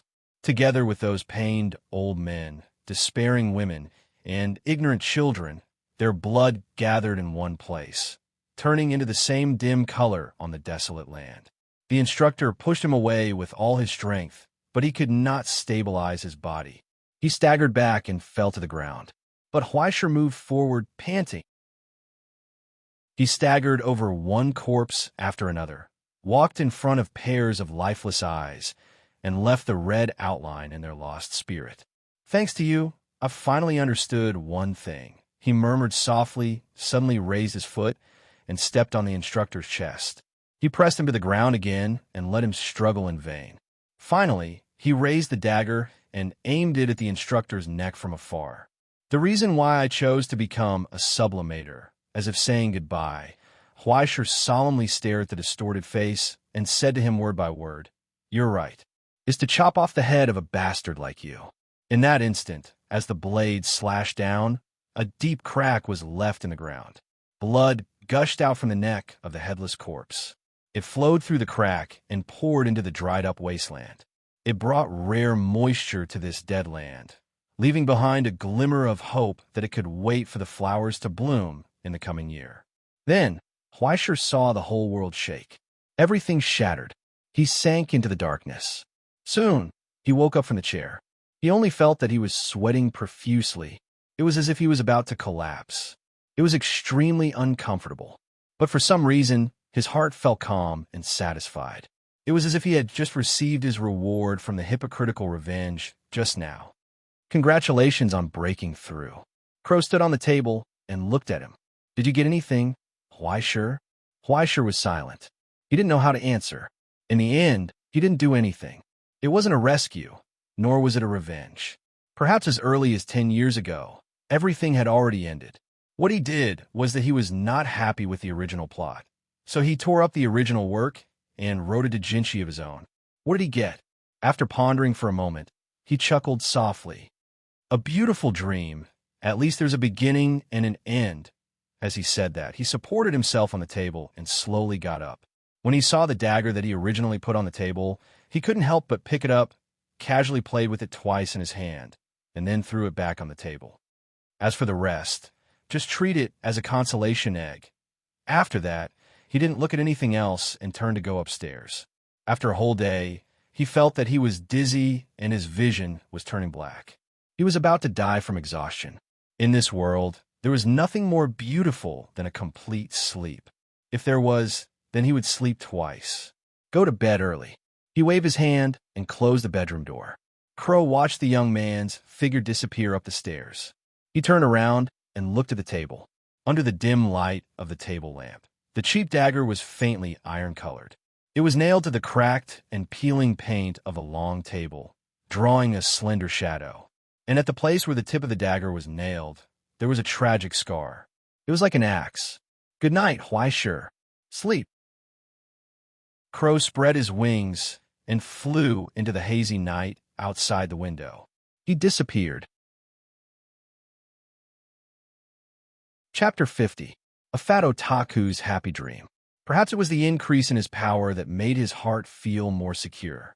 He no longer had the strange dream of going to Vienna's Golden Hall to play the Little Widow visits a grave. After he woke up, he sat in the garden and practiced for 2 hours as usual. Huaisha received a call from AI Ching. "Go out now and wait at the door. Someone will come and fetch you," she said. "We have found Wang Hai's trail." In fact, without the need for the country's machinery, even with the help of the Xian Hai Special Affairs Division, they were able to sift through the whole of Xian Hai. With AI Ching surveillance through the Astronomy Society and the channel among the normal people, the two sides started to cooperate, and the whole of Xian Hai became a glass fish tank. Everything was clear. Under his crazy provocation, in just 1 day's time, almost all the foreign migrants were exposed. After the local people with criminal records were dragged out and beaten several times through the ubiquitous surveillance and investigation, they finally found Wang Hai's trail. In a deserted mountain outside the city, inside a manor that had been abandoned for many years. In other words, the second place on the Xian Hai haunted house ranking. After Huaisha found out about this, he almost laughed out of anger. "What the F***CK, what are you planning? Are you trying to steal my first place on the haunted house ranking?" After confirming the traces of Wang Hai's entry and exit through the surveillance cameras, the Special Affairs Division was already in full swing. Countless macho men sharpened their knives and jumped into the cars, ready to go. It seemed that Division Chief Fu was really angered by the bomb. After Huaisha arrived, he was shoved into AI Ching's car, and they headed out of the city. In less than half an hour, Huaisha, who was stuffed into a bulletproof vest and wearing a helmet, arrived at the foot of a deserted mountain in a daze. The satellite has finished its investigation. There are traces of human activity in the manor. The person who was sent to investigate the scene came back to report. There is a target that has a high chance of matching Wang Hai's body shape, but it is uncertain. Should we get on the drone? Drones are too easy to spot. Director Fu looked through the binoculars for a long time and began to discuss the attack plan with his men according to the manor's map. As a member of the Astronomical Society and the only sublimator fighter, Huaisha was also stuffed into the list of the first batch to enter the manor. He was still trembling. "How do I use this thing? Where's the insurance?" He tried to pretend that he didn't recognize the automatic rifle in his hand and wanted to escape by a fluke. In the end, he was tied up in the car by the hunks. "Wait, I'm a victim too. Why do I have to participate in the attack?" He clung to the door, unwilling to go up. He cried loudly. "Even if you want to find Ascendant, go find Old Lu. Old Lu's ability was so powerful. I'm just a cello player. All I can do is conjure up an axe to embarrass myself. Can you please let me go? What the F***CK? Don't hit people. Don't hit people's faces. I've done great things for Xian Hai. I've shed blood for the Astronomy Association. I want to see AI Ching. I want to see AI Ching." AI Ching, who sat in the car, moved her gaze away expressionlessly. She couldn't help but sigh. "Oh well, let him come with me." Director Fu couldn't stand it anymore. He waved his hand to signal for his men to stop arguing. If they continued, this Astrostar would start yelling things like the Special Affairs Division is beating people up. TSK. What were young people thinking these days? So, Yu Dongri was such a good person. As long as his sentence was reduced, he was willing to go to the lion's den. If he had known, he would have arrested the ***starred and sent him to jail for a few years. He sighed and lowered his head to look at the blueprint on the table. The abandoned manor on the mountain had been around for many years. Actually, there were many abandoned buildings like this around Exine High. Most of them were built during the golden age of Exine High's economy more than 90 years ago. As the economy declined, the number of rich people dwindled and the nearby real estate industry declined as well. Who knew how many houses under construction had been turned into unfinished buildings? Even now, there was still a long mob building in the old city that hadn't been completed. Calculating the time, it was around the same time as the Stone Marrow Museum. However, this place no longer had unlucky people like Huaishur to guard it. Instead, it had long been abandoned by the wind and rain. Only a few graveyard keepers at the back of the mountain had slightly modified the few houses to serve as accommodation. Later, due to the rumors of ghosts, even the graveyard had been abandoned, and the place had completely fallen into ruin. Now, based on the surveillance from the satellite, there were several traces of activity at the old manor. Other than Wang Hai, there might be other ascendants. The last backbone of the Salvation Society was probably hiding there. There might even be reinforcements sent by the organization behind the scenes. Once he thought about what kind of crazy person was trying to stir up trouble in Exine High, he couldn't help but have a headache. Is everything ready? After confirming it several times, Director Fu also checked the weapons and bulletproof vest that he carried with him. Then, he led the way into the car of the first batch of commandos. We're starting the operation just like that. Regarding this, AI Ching was confused. Very soon, she raised her hand to signal. Wait a minute, let me make a call. At the same time, inside the abandoned manor on the mountain, inside the ruins of the main building that was about to collapse, a shadow was crawling behind the broken wall. He was using a telescope to look down the mountain. Are you sure the guy from the astronomy club will take the bait? The spy held the phone and was rather agitated. We've been waiting here for 2 days already. How come there is no sign of him at all? Don't worry, he'll be here soon. Wang Hai's voice came from the phone. I purposely went to the city to take a look. If there is still no sign of him, the Special Affairs Division will be dissolved. This time, God has given you the last chance, the spy said unhappily. The spy said unhappily. Think about how to atone for your crime. I don't see the use of catching a little brat. As he spoke, he whistled twice in a low voice to pacify the shadows hiding in the ruins. Those beasts were restless, as if they had smelled fresh blood. It's easier to negotiate with a hostage. What do you know? Wang Hai's voice on the phone became unhappy. If we're lucky, we might be able to wipe out the astronomy club in Exine High. Then, what plan won't work? They've gone up the mountain, and there's also the army from the Special Affairs Division. Don't let anything happen to you. 4 ascendants, 10 shadow beasts, and 90 retribution demons. Even if the army from the Special Affairs Division is here, it won't end well. The spy revealed a bloodthirsty smile. I like to see if that cowherd and that female cripple are as powerful as you make them out to be. Pa! The call was cut off. The strange shadow curled up in the darkness and retracted all of his presence like a hibernating snake. The whole manor was instantly silenced, and there was no sound. The chirping of birds and insects appeared again, and it made the ruins look even more eerie. The speeding motorcade came to an abrupt stop halfway up the mountain. At the base at the foot of the mountain, someone moved out a mortar. Following the direction of the command, it roared. Soon, the cannonballs fell from the sky and blasted the entire eastern side of the manor into dust. Amidst the flying dust, a giant crater was exposed on the ground. There was still no movement, but the sound of panicked screams could be heard coming from inside the manor. Should we continue? Division Head Fu, who was sitting in the passenger seat with a pair of binoculars, asked. Wait a minute. AI Ching, who was in the car, looked up at the manor. She raised her phone expressionlessly and said to the other end, I need a long sword for cleaning. 3 minutes later, there was a shrill wail in the sky. The black shadow of a steel bird broke through the clouds and flew across the ground at supersonic speed.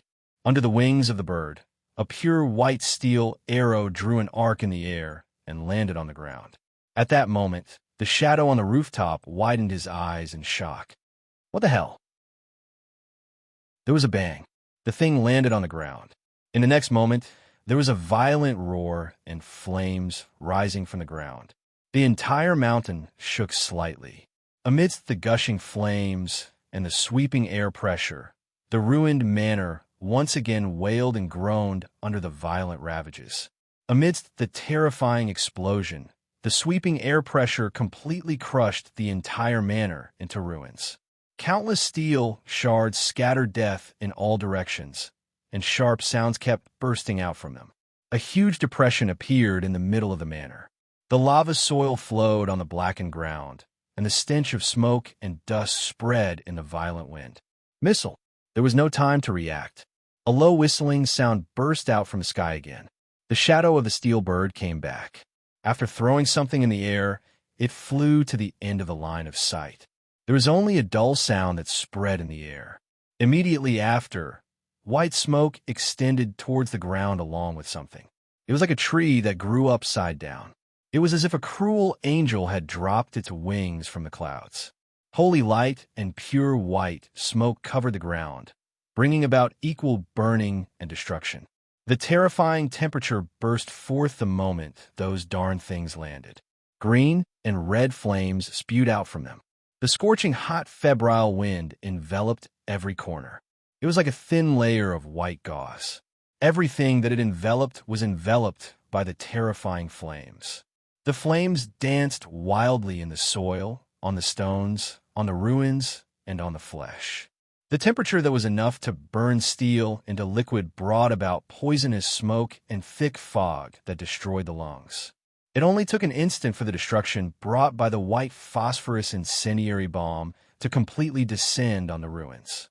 The dancing white phosphorus vapor and the surging flames permeated every inch of the place. Burn, burn, burn. First, there was the terrifying impact of the missile.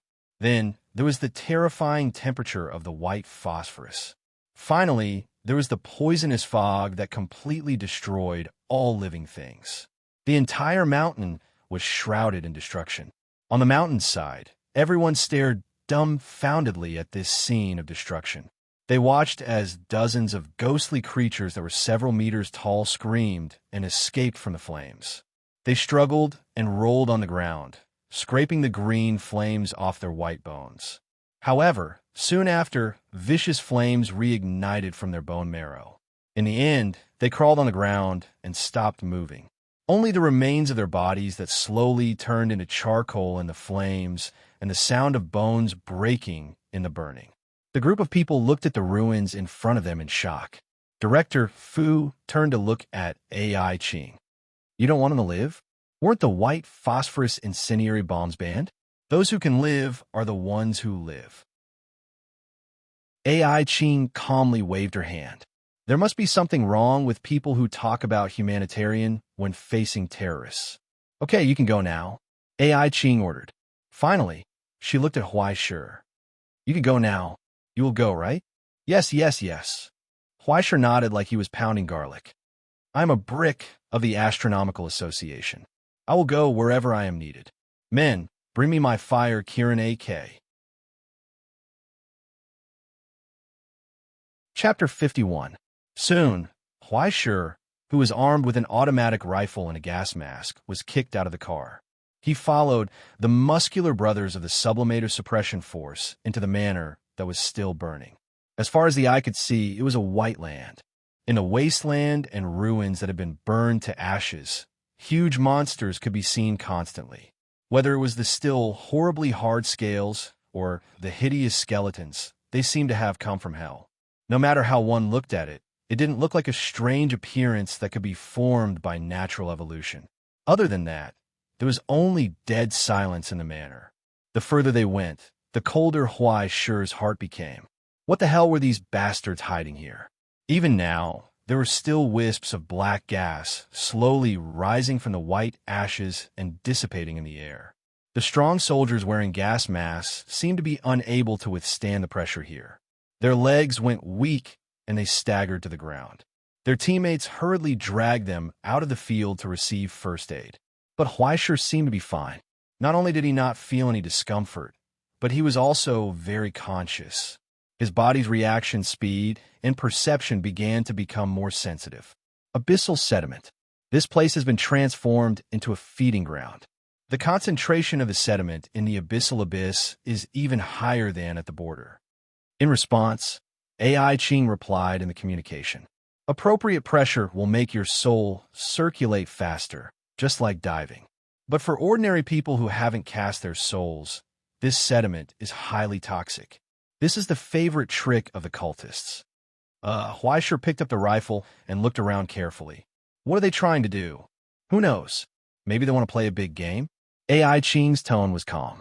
Once the main force enters here, they will use the mark bestowed by God to increase the depth of this place. It's like stuffing us into the stomach of something. The black gas you see is equivalent to gastric juice.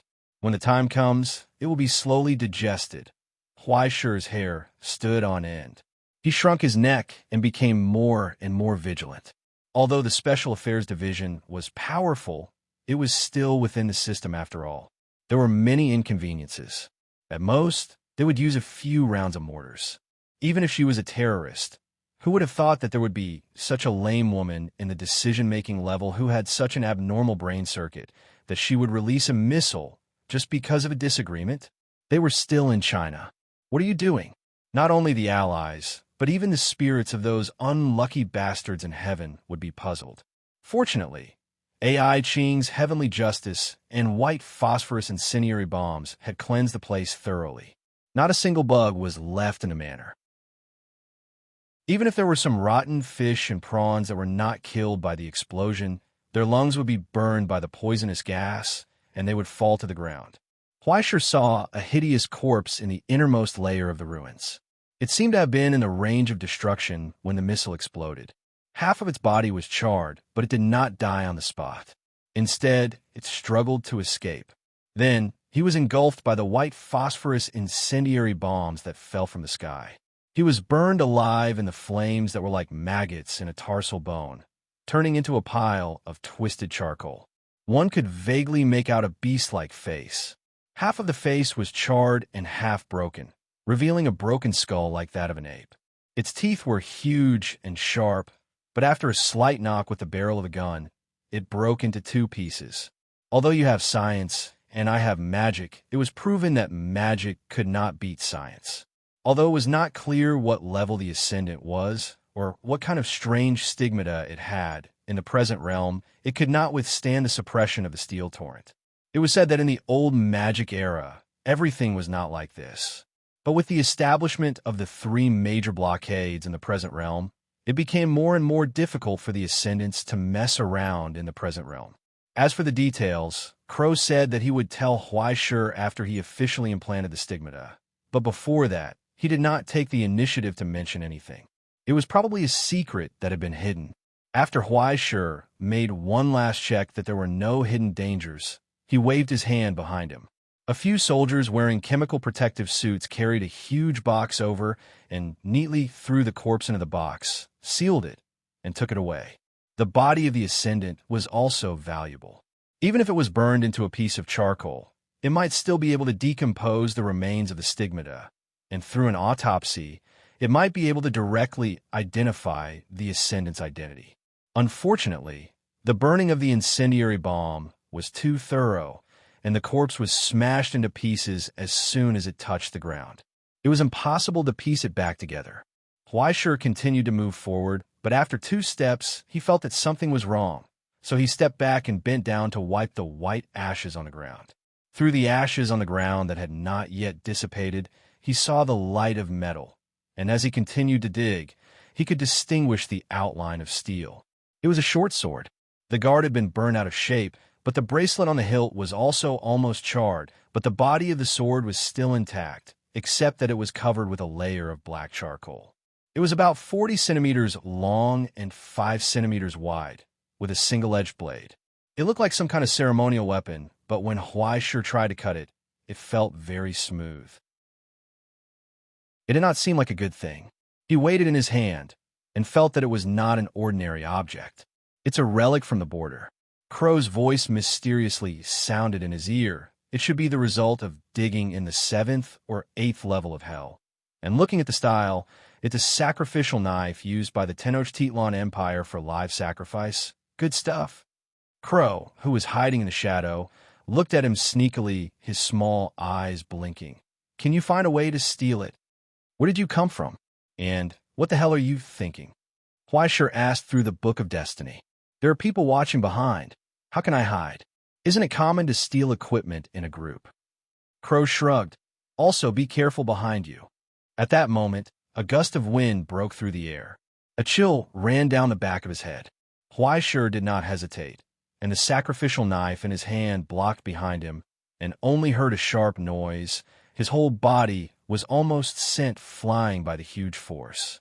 Fortunately, he was no longer the rookie he used to be, and with a somersault in the air, he turned around and landed, already facing behind him. Then he saw the figure slowly emerging from the air.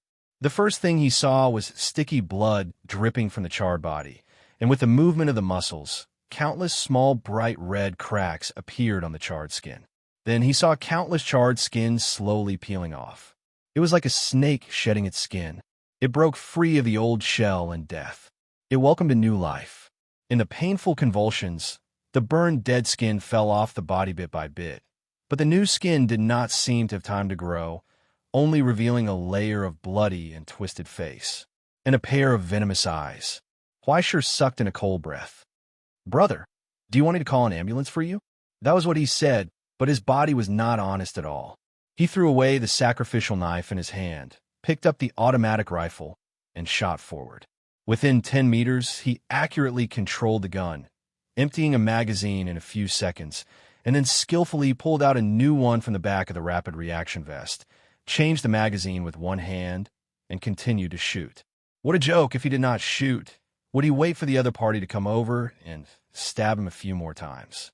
Huaishir was not confident that he could go head-to-head with this kind of powerhouse who could survive the incendiary bomb. How could he win? Let's shoot first and talk later. After the training in the Book of Destiny, Huaishir did not dare to call himself the Gun King, but he was no longer the rookie who did not even know how to control the gun. Changing the magazine with one hand, which he had learned this morning, almost made the eyes of the suppression team behind him pop out. Soon, Takeshi, you still say you don't know martial arts. As early as Huaishir pulled the trigger, the strange figure tried to dodge. Perhaps he did not expect Huaishir to react so quickly, and did not even take the border relics in his hand. When he saw Huaishir throw something, he subconsciously pounced forward, trying to snatch the weapon back. But bullets were always faster than people, and in an instant, 20 steel core bullets pierced through him, turning him into a bloody gourd, and the ground was covered in strange green blood. While Huaishir was reloading, he had already rolled and crawled into the broken wall behind the ruins. The strong men behind the suppression team were not incompetent. At first, they were stunned for a moment, but when they reacted, a hail of bullets rained down, almost turning the broken wall into a sieve. Huaishir changed the magazine, took the time to pick up the border relics from the ground, and casually inserted it into his vest. He was not in a hurry to check the results behind the wall. He reached into the pockets of his allies and took out a few iron sweet potatoes, pulled out the bolts, and threw them out with all his might. Before the sound of the explosion could be heard, a shadow shot out from behind the broken wall, screaming shrilly, and pounced straight at Huaishir. Bang! Huaishir subconsciously pulled out his sword to block and felt the military knife in his hand break from the middle. He took the opportunity to fall on his back and felt something cold brush past his face. It was bone-chilling.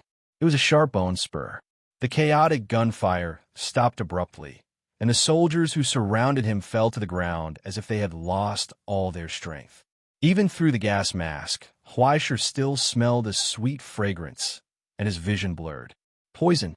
He raised his hand and threw out a handful of ash, forcing the shadow to retreat. When he got up from the ground, he felt weak. It was only now that he finally saw the true face of the intruder. After the baptism of missile bombardment and incendiary bombs, the man looked like he had shed a layer of skin, and a layer of pink scales could be vaguely seen under the new skin.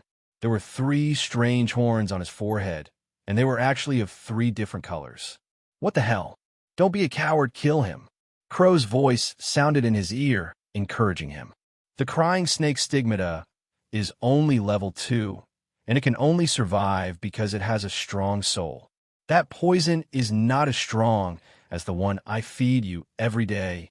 Can you Asterisk King shut up? Huaisher was furious. And what exactly do you feed me every day? Before he could angrily rebuke that bastard, the crying snake had already pounced on him again, the bone spur in his hand stabbing straight at Huaisher's throat. His movements were swift and fierce, and his speed was astonishing. However, his posture seemed to be making Huaisher laugh. Bro, can you do it? Huaisher easily dodged the sudden attack, and suddenly pulled out the sacrificial knife in front of his chest. The handle of a knife turned in the air, and his 5 fingers turned upside down as he stabbed downwards. The 2 figures passed by each other, and before Huaisher could stand firm, he heard a mournful scream behind him. From the shoulder to the back, the crying snake's body had been cut open by the sacrificial knife, revealing the color of the bones below. When the sacrificial knife saw blood, the layer of ash on it seemed to have been washed away, revealing the bronze color below. The flowing blood seemed to have been absorbed by the blade, and it gathered on the blade, moving thread by thread. However, the wound caused by the knife did not bleed at all. Instead, it dried up like a piece of wood. It looked frightening. Chapter 52. So powerful. Huaisher was stunned at first, then he was overjoyed. His confidence began to swell, and this time, he took the initiative to attack without waiting for the opponent to attack again. The length of the sacrificial knife was not exaggerated. It was just a little longer than an ordinary dagger, and there was no problem with Huaisher's dagger fighting. The LV-8 Roman dagger fighting technique was not inferior to the red gloves of the past.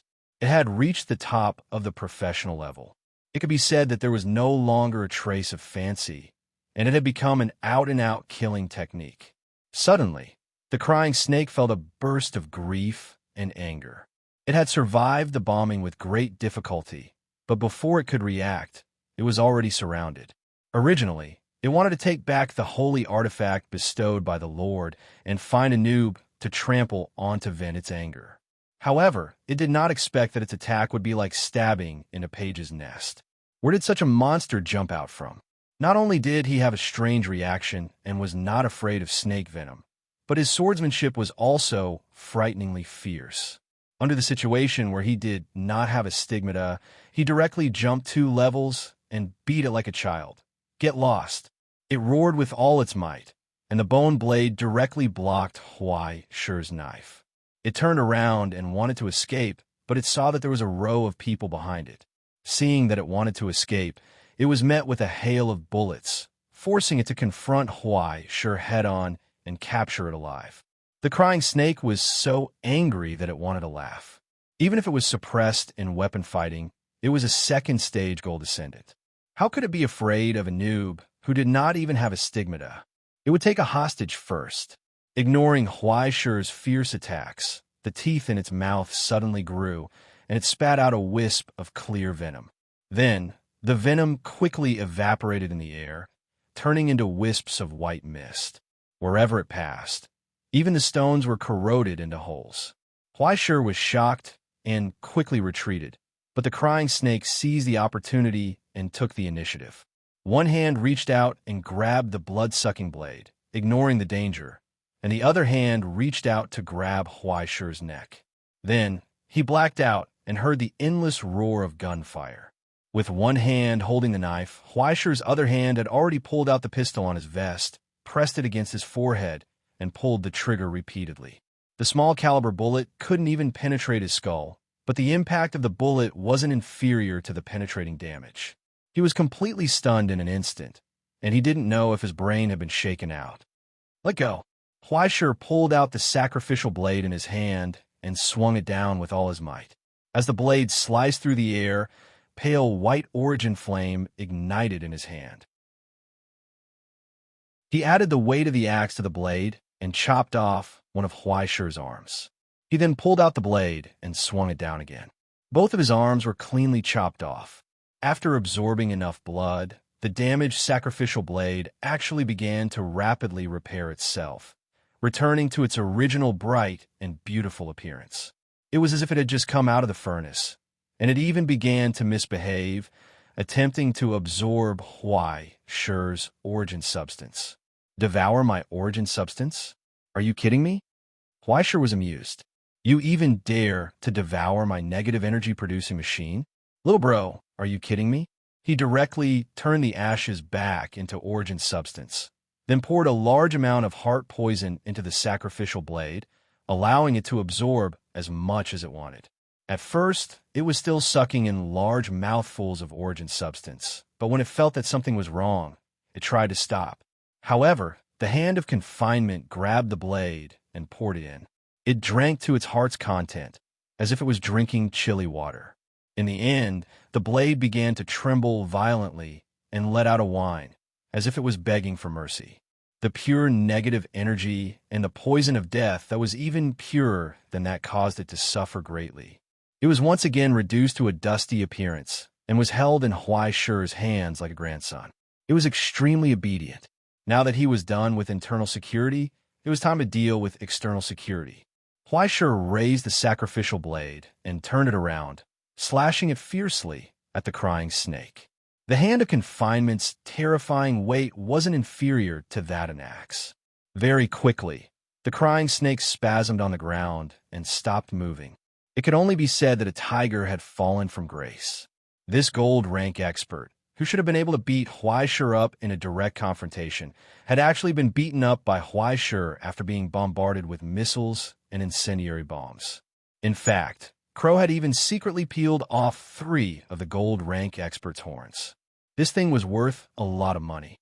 The crying snake's stigmata's poison essence was inside. With a bit of refinement, it could be used to create an antidote for most neurotoxins. It can probably be sold for a few tens of thousands. Crow paused for a moment, then added 1 gram. Upon hearing this, Huai Shi, who had originally been a bit hesitant, decided to take the risk. Good stuff. This kind of high-tier ascended expert really was full of treasures. After Huai Shi was done, the suppression team, who had been waiting for a long time, rushed up and put layers of shackles on the dying, crying snake. First, it was shackles that bound the body, followed by an explosive collar that blocked the stigmata, followed by several tubes of red and green medicine that were injected into the carotid artery through a syringe gun. In the end, a 7 to 8 centimeters long nail was nailed into the neck, causing the corners of Huai Shi's eyes to twitch wildly. Did they have to be so ruthless? The ferocious brothers of the suppression team all had calm expressions, waving their hands to indicate that this was just a basic operation. He didn't know if Director Fu wanted to make an example out of Wang Zhong, warning him to not mess around in the present world. It seemed that this was the only fish that had escaped the net. Huai Shi once again searched the ruins, but this time, nothing jumped out to stab him in the back. Unfortunately, he didn't find any trace of Wang Hai, not even his corpse.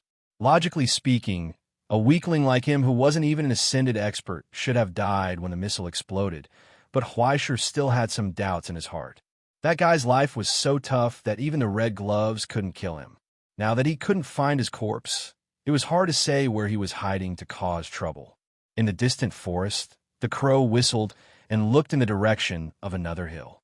As early as when the missile fell from the sky, the figure lying in wait in the dark had already turned around and fled, like an old farmer who had stolen a watermelon but was shot by a cannon. He abandoned his companions and fled madly, not even looking back. It could only be said that Wang Hai's ability to flee in the face of danger was much better than his ability to plot and scheme. From the beginning to the end, the crow, who was watching from the side, saw everything, but he didn't say anything. He only shook his wings, and a feather fell. The feather fluttered and landed on his exposed nape. Like diluted ink, it melted and turned into a sunburn mark. What kind of fish could be caught in this quagmire if the bait was thrown out? It was very curious. Well done. AI Ching calmly glanced at the crying snake in the cage.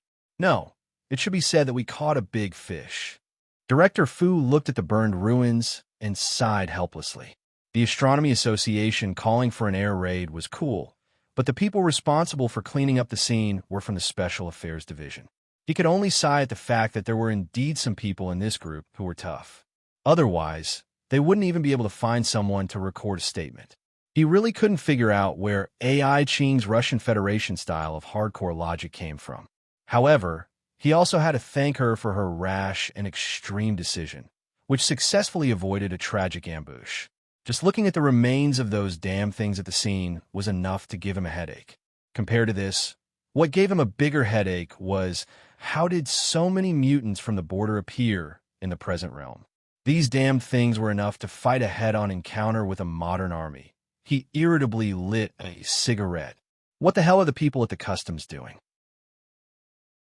Although I really want to teach those good-for-nothings a lesson, unfortunately, these things have nothing to do with customs.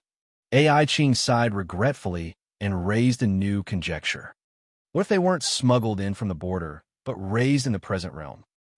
Director Fu was stunned at first, then immediately frowned. If that was the case, it would explain where the money and supplies that the Savior Society had plundered all this time had gone, and where the privileges they had obtained from climbing to the top had been used. But this also meant that the seriousness of the matter had increased again. Ironically, for so many years, the shadow of the Savior Society had been quietly developing in the coastal areas, and the Special Affairs Division had no idea. In the end, it was a terrorist organization like Green Sun that exposed them. It could be expected that someone in the dark must have been covering up for them, so that they could thrive. What was even more troublesome was that the mutants from the border were not creatures like chickens, ducks, pigs, and sheep that could thrive by simply feeding them grassroots. Their requirements for the environment were even more stringent than some protected animals. Whether it was the air, food, or even the depth of the environment, it would all affect their development and growth. Other than the giant biological experiment mechanism Survival Institute that had been closed by the Astronomy Society, there were very few institutions that could have this ability. And coincidentally, among them, there was an organization that was famous for its ability to raise mutants from the border, the Purified People.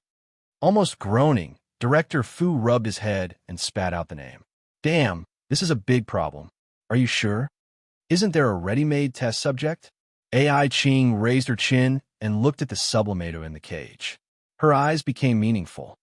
If it's really that group of lunatics, you definitely won't be able to get anything out of them. It's better to make use of the waste. The moment all the Purified People use external forces to complete the sublimator, their souls will be branded with the mark of their Lord. From then on, everything they have, including their lives and bodies, every drop of blood, and every piece of flesh will belong to the final Lord. In the paradise of hell, whether it's believers or messengers, all living things are just food reserves. Once they are judged to have lost their value, it's time for the Lord to feast on them. As she spoke, she looked at Director Fu. Director Fu's expression changed. After a long time, he sighed helplessly and waved his hand. Do as you wish. I'll sign it later. Thus, AI Ching withdrew her gaze in satisfaction and waved at Huai Shi. Huai Shi, who was having fun at the side, was startled. He looked around him, and after confirming that AI Ching was calling him, he instinctively felt uneasy. Old Tai, he dawdled on the spot, not wanting to go over. Even if I'm a brick in the Astronomy Society, it's not appropriate to move me around every day, right? Don't worry. I'm not asking you to go through fire and water. AI Ching pointed at the sacrificial knife in his pocket. Give me that thing. Huai Shi hesitated for a moment before finally taking out the knife. He turned the handle around and handed it to her. Be careful. This thing is very evil. It's just a D-class border relic. The risks are still within the acceptable range. AI Ching took out a handkerchief without a care. She wrapped the handle around it and held it in her hand. After leaving Huai Shi's hand, the thing began to be disobedient again. It kept trembling and letting out a low cry that made one's scalp numb. AI Ching supported herself with her walking stick and got up from the wheelchair. She held the knife in her other hand and walked forward expressionlessly. Through the cage, the blade pierced the throat of the sublimator. Pah! Chapter 53. Bang! It was as if a balloon filled with water had been smashed. Blood gushed out, but when the blood fell on the blade, it quickly disappeared and was completely absorbed by the blade. As the blood flowed in, the gap on the blade quickly grew and recovered. It was as if time had reversed. In the end, the bronze blade had beautiful golden lines. It had turned from a fake antique to a real work of art. It looked exquisite, as if it had been cast with life. AI Ching took a step back. Ignoring the violent and thirsty cry from the blade, she coldly pulled the blade out of the crying snake's throat, shook off the blood on the blade, and returned it to Huai Shi. It's still useful. Although it's a bit greedy, it's still okay to deal with living creatures with blood. This kind of prohibited item will cause a lot of trouble in the market. You should take care of it carefully. She glanced at Director Fu, who wanted to say something but was hesitating. After all, it's also the responsibility of the Astronomical Association to store dangerous items. In this way, she forcefully classified this border relic, which had a threat level above C, as D, and then classified it as belonging to the Astronomical Association in the name of storage. Once she changed hands, this thing was surnamed Huai. Wasn't this a bit too much?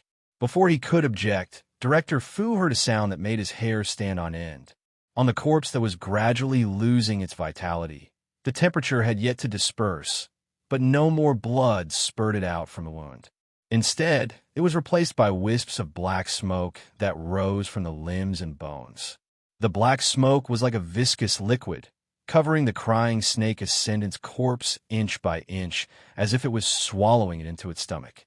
Then there was a creepy chewing sound. Every time there was a chewing sound, a huge gap would appear on the corpse, as if something invisible was constantly gnawing on it. In the end, the black smoke dissipated silently. In the layers of shackles, only a pale skeleton was left. Whether it was the soul, the flesh, or even the bone marrow, it had completely disappeared without a trace. Even if it was thrown into a pot to boil soup for a long time, it would probably only be a pot of boiling water. Even the calcium was so scarce that there was no room for absorption. A gentle breeze blew over, and it silently disappeared into a cloud of dust. Just like that, the short banquet ended in everyone's dazed expression. Then, I'll leave the rest to you. AI Ching nodded calmly at Director Fu. I will submit a request for assistance to the higher-ups. When the time comes, please cooperate with the Social Security Bureau and the Special Affairs Division. Director Fu was silent for a long time before he nodded dryly. Next, it was up to the Special Affairs Department to clean up the scene. Thanks to AI Ching's style, Huai Shi once again enjoyed the special treatment of being picked up by a car. It was like a leader going on an inspection trip. When they arrived at the place, they would hold a meeting. Then, they would bring local specialties and send them back the same way they came. By the way, come here tomorrow afternoon. Before he left, AI Ching said to him, "There's a package for you." "What express delivery?" "Eastwind." Huai Shi glanced at the lady in the wheelchair who had just used missiles to bombard the ground. He didn't dare to ask more questions. In short, it was as if the mission had been completed with a ding. Equipment +1, materials +3, experience +5. It seemed like there was also a foreshadowing of the main storyline. He still had many questions in his heart, but thankfully, he soon had a solution. Huai Shi took out his phone and opened the contact list. Then, which lucky friend would get the chance to treat him to lunch and answer his questions? What the hell? Half an hour later, in the most popular Whole Sparrow banquet hall in Exine High, Yu Dongri spat out the tea that he had just poured into his mouth and coughed violently. "Return pure people, what's wrong?" Huai Shi was confused. Yu Dongri gasped for a long time before he recovered. He lowered his voice and asked, "Are you sure it's blessed people, returned pure people?" Huai Shi had just nodded when he saw the old man bow to him and open his mouth to say something. He hurriedly pressed down old Lu's hand. "Don't be in such a hurry, old Tai. What the hell is the returned pure people?" "It's an illegal religious group. To put it simply, it's a cult. Yu Dongri's explanation was concise and to the point. Now, he was wiping the cold sweat from his forehead. Friend, how did you get yourself into such a big mess? They're a bunch of crazy people, but they're fighting cultists among cultists, super terrorists among terrorists. Just like that IS, you know about it, right? Guizhing. Huaisher nodded with understanding. I've seen it before. Gui your head. Yu Dongri was so angry that he slapped the back of his head again. Can you be more serious, brother? If you don't handle this properly, not only will you be finished, the whole of Xanhai might be gone. But even if you put it that way, I have no idea. Huaisher thought for a long time and asked, compared to Green Sun, who is more powerful? Yu Dongri was stumped by this strange question for a long time. It was unclear what kind of thought he was forming or how to correct this thing's train of thought. They're not the same category. He stuttered for a long time, but did not know how to explain it to Huaisher. He could only say, let's put it this way. Green Sun is a group of antisocial psychopaths, but their main purpose is to carry out a terrorist attack on the astronomy club. You understand, right? Huaisher thought for a long time and slapped his knee. You're talking about the heroes of Liangshan, right? About the same in terms of nature. Although the heroes of Liangshan and Green Sun are not good people, their main goal is to kill their way to Tokyo and take over the throne. Then the elder brother will be the emperor, the second brother will be the second emperor, and I will be the general or something. So, in the end, it's actually an internal struggle. Yu Dongri sighed and put down the teacup. Let's talk about the pure people. This illegal organization is not only antisocial, but also anti-human. But its nature is more complicated than Green Sunday. Yes, continue. Huaisher nodded and silently jotted it down in a small notebook. Their base is in hell outside the border, a place called the Land of Bliss. Even if the Astronomy Club can't get the coordinates, there's no way to wipe them out. Over the years, they've stirred up a lot of trouble. It's said that's how Manchester was destroyed. But in the end, their biggest threat is not themselves, but the thing behind them. Hearing the name Manchester, Huaisher was stunned for a moment. Soon, he was attracted by Yu Dongri's next words. What they worship is one of the 24 elements of destruction, calculated by the Astronomy Club according to the prophecy of the former president. It's not an exaggeration to call it God. The rancher, element of destruction. Huaisher was stunned. Why is it called the rancher when it sounds so awesome? Does he raise cows? Something like that. Yu Dongri said numbly. The reason why it's called the element of destruction is that in the assessment of the Astronomy Club, it has the probability, ability, or aptitude to destroy things in the present world. It's not something as gentle as a nuclear bomb, but a more twisted qualitative change and subversion. In short, it's the power to completely turn the present world into hell. You're right to call it the Demon King of Destruction. It's said that there are 23 others like him. Only a few have been announced. You may be used to seeing the remains of one of them. As he said that, he pointed to the sky outside the window. Huaisher curiously poked his head out and looked at the blue afternoon sky. The white clouds were mixed with the traces of fish. They came and went among the corals in the clouds and cast ripples on the ground. He was first at a loss, then confused, and then shocked. Wait, coral clouds? That's right. Yu Dongri took a sip of tea expressionlessly. To be precise, it should be called Old Gaia, which represents the old world that was destroyed. Those things are too far away for you. You know, the coral clouds floating in the sky are its corpses. Rancher, Kingdom of Heaven, Piper, Old Gaia, Gray-Robed Man, Golden Dawn. Among the 9 elements of destruction announced so far, Rancher is ranked first. According to the news secretly circulating, it even involves the secret of the collective fall of the old gods in 1650. The water behind it is unfathomable, enough to drown 100,000 of you. How about it? Are you scared now? Huaisher was silent for a long time, then raised his hand. Excuse me, I seem to have heard. Kingdom of Heaven? Yu Dongri looked at him for a long time, confused. Ah, it's Kingdom of Heaven. It's the literal meaning of heaven, but I don't know the specific details. Why are you asking this? Nothing, just asking. Huaisher smiled awkwardly. He felt that he had heard this term somewhere before, but he couldn't put his finger on it. He could only scratch his head. You haven't told me why rancher has such a weird name? Simply put, it's probably the food chain. Yu Dongri scratched his head, picked up the chopsticks, and drew a circle around everything that Huaisher saw. Finally, he stuck the chopsticks into the pot of dried sparrow meat that had just been served. He picked up a sparrow leg.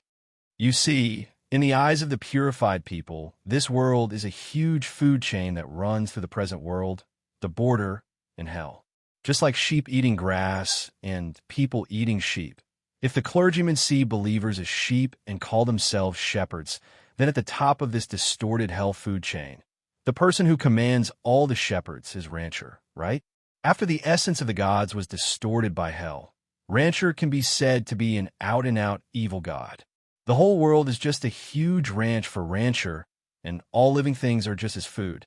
What the purified seek is to become one with their God in the final contraction and cycle of the food chain, becoming the incarnation of the ranch master. In fact, the so-called blessed land is just a plate for the ranch master, and the purified are merely tools for the ranch master to clean his utensils. Even the tools themselves are edible and environmentally friendly materials, just like this. He paused for a moment, stuffed the roasted sparrow leg into his mouth, and chewed loudly. Now, do you understand? Chapter 54. 10 minutes later, Huaisher finally realized what was going on. It seemed like he was being targeted by some dark force. Why? Huaisher slammed the table in grief and indignation. I only kicked him twice. Why is he acting like this? That's not all. I saw it clearly. Yu Dongri raised his finger to correct him.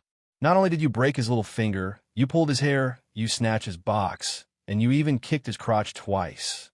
If I were Wang Hai, I would definitely not let you go. How could you forget so quickly that you even hit him with a stick? Let me go. I'm just a prostitute. Yu Dongri blinked proudly. Look, I'm weak, helpless, and pitiful. And bald. Huaisher added. That's enough. My hair is already grown out. Yu Dongri was so angry that he took off his wig.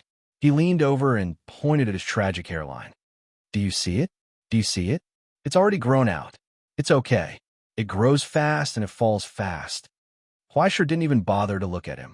He lowered his head and ate. Needless to say, the pigeon was quite delicious. Since it was Yu Dongri's treat, he didn't hold back and ordered another pigeon to make soup. As if sensing Huaisher's low mood, Yu Dongri put out his cigarette and pushed the dishes next to Huaisher. There's no need to be afraid. It's just a few small fries. You don't have to face the rancher head-on. Don't underestimate the Astronomy Association, kid. Your backer is one of the strongest in the world. Even if the rancher comes to the Earth, he'll be beaten back to his paradise. If you really go up, you'll only be dealing with a few small fries. He suggested, if you think you can't do it, you might as well resign. Huaisher paused for a moment, then lowered his head and continued to gnaw on the pigeon leg until the bones were clean and thrown into the plate. He pulled a piece of tissue to wipe his hands. No, actually, I'm not afraid. He said, it's just that I'm a little angry. No matter how powerful the rancher is, I don't have to worry about him, right? Huaisher raised his head and said seriously, but why is it so difficult just to live a good life? Yu Dongri was dumbfounded. He was silent for a long time before he shook his head and sighed. Because life is never simple, Huaisher. He said, sometimes ascenders seem to have more choices than ordinary people, but sometimes everyone has no choice. Something will happen that you don't expect. It will hurt and upset you, but you have to try to accept it. Whether you want it or not, this is your life. When you become an ascender, maybe you'll have already bid farewell to your past life, Huaisher. It's just that you're still stuck in the past. He looked at the teenager with a complicated expression. If you just want to live a peaceful life, it's actually very simple. Even I can help you do it. Change your name and identity. You can withdraw and start over in another city. Huaisher shook his head without hesitation. My home is here. I'm not going anywhere. Your home is just an empty house. That's also my home, the teenager calmly replied. With it, no matter how miserable I am outside, I can at least be a domestic dog. If I didn't have it, then I would have to be a stray dog. Yu Dongri was silent. He didn't say anything else and just patted him on the shoulder. After the meal, Yu Dongri dawdled in the toilet for a long time. He didn't know how much hair growth cream he had applied before he came out. After paying the bill, he asked Huaishir where he was going. He asked if he could give him a ride. You bought a car again? Huaishir was shocked. I rented it. Yu Dongri opened the door and sat in the driver's seat. He started the engine and drove the car on the road. He looked at the road outside and suddenly said, I'm leaving. Huh? Didn't I tell you earlier? I plan to go out and play for 2 years. I finally packed up these 2 days. He pressed down the window and lit a cigarette. I'm leaving from Jinling on the early morning flight. Where are you going? America first. It said that there are a lot of places to play in the free cities of the United States. Yu Dongri talked about his long travel plans. Next, I'll probably go to Rome or Egypt. I'll come back after spending all my money. Oh, Huaishir scratched his head. Have a safe trip. Yu Dongri shook his head and smiled. He didn't answer. He just reached out and picked up a paper bag and threw it to Huaishir. This is for you. Huaishir took the paper bag and opened it. Inside was a flat square box. When he took it out, he saw the logo on it and suddenly couldn't believe it. Where did you get this? A friend from Rome gave it to me. I forgot it in the box and didn't open it. I found it when I was packing. But now everyone uses mobile phones to listen to music. I don't know what to do with it. Yu Dongri said, if you like it, take it. Then I'll take it. Huaishir raised his eyebrows happily.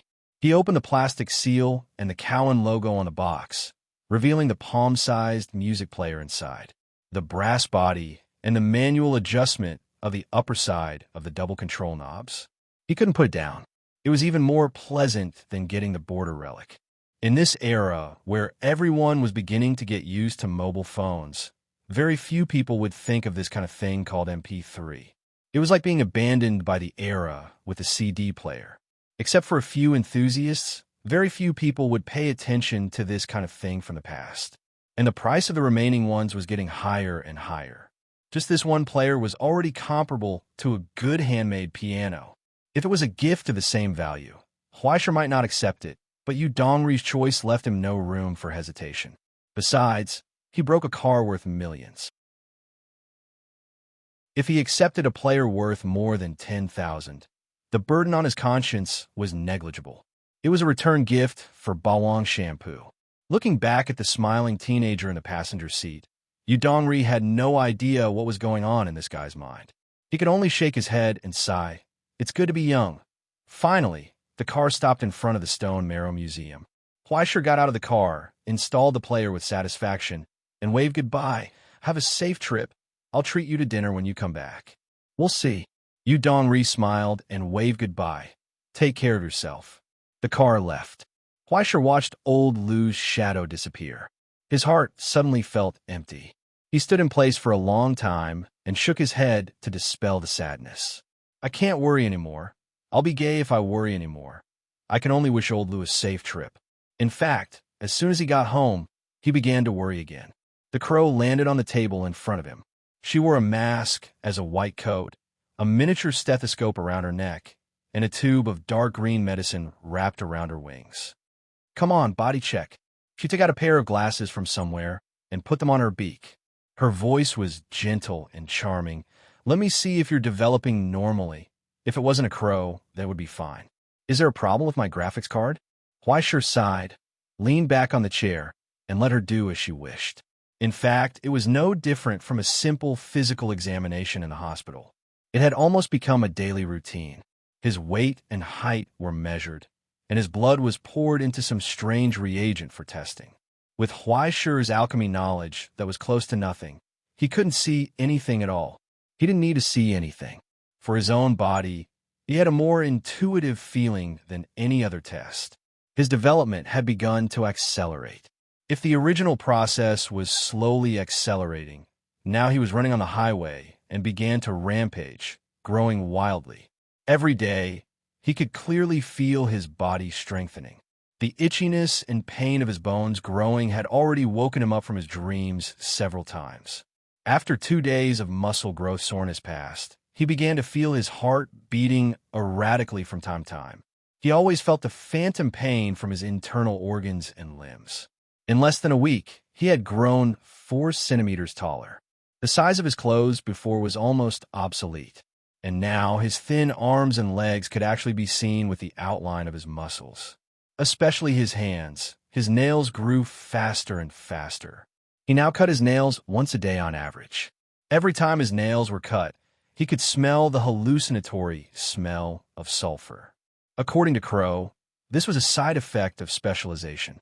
Because his direction of improvement seemed to be perception type, even if the growth was over, his muscle strength wouldn't increase to an exaggerated degree. As compensation, some of his joints, tendons, and bones would be strengthened. His nerve reaction speed and internal organs would be further improved. Most importantly, his eyes, ears, smell, and touch would be strengthened. According to Crow's evaluation, this type of perceptive type was the most suitable type for survival. It could see far, smell a lot, hear a lot, and have explosive power. It could also run very fast. It was like an old dog, slippery and slippery. If one did not use special tools, it would be impossible to catch it. Coupled with the premonition of death, that she kept dying and dying, Huaishur felt that she would be able to survive until the end of time. But there was a flaw. For some reason, his face was getting paler and paler recently. He looked more and more like a pretty boy, the kind that was powdered. His originally tanned arms were now as white as jade. Even the blood vessels under his skin had become clear. This made Huaishur, who longed for a tough guy style, feel very uncomfortable. Isn't this too sissy? He looked at himself in the mirror. Can't I be more normal? It looks like the effect of the medicine is good. Crow seemed to be quite satisfied with his results. He took off his glasses. If it continues like this, you could be buried in about a week. What the hell? Huaishur was alert. Did I accidentally say something? Crow blinked innocently. I seem to have heard someone say buried in the ground. You're probably hallucinating, aren't you? Crow looked away and sighed helplessly. This is a common symptom of puberty. Like puberty, there are always some shameful things happening. You have to get used to it.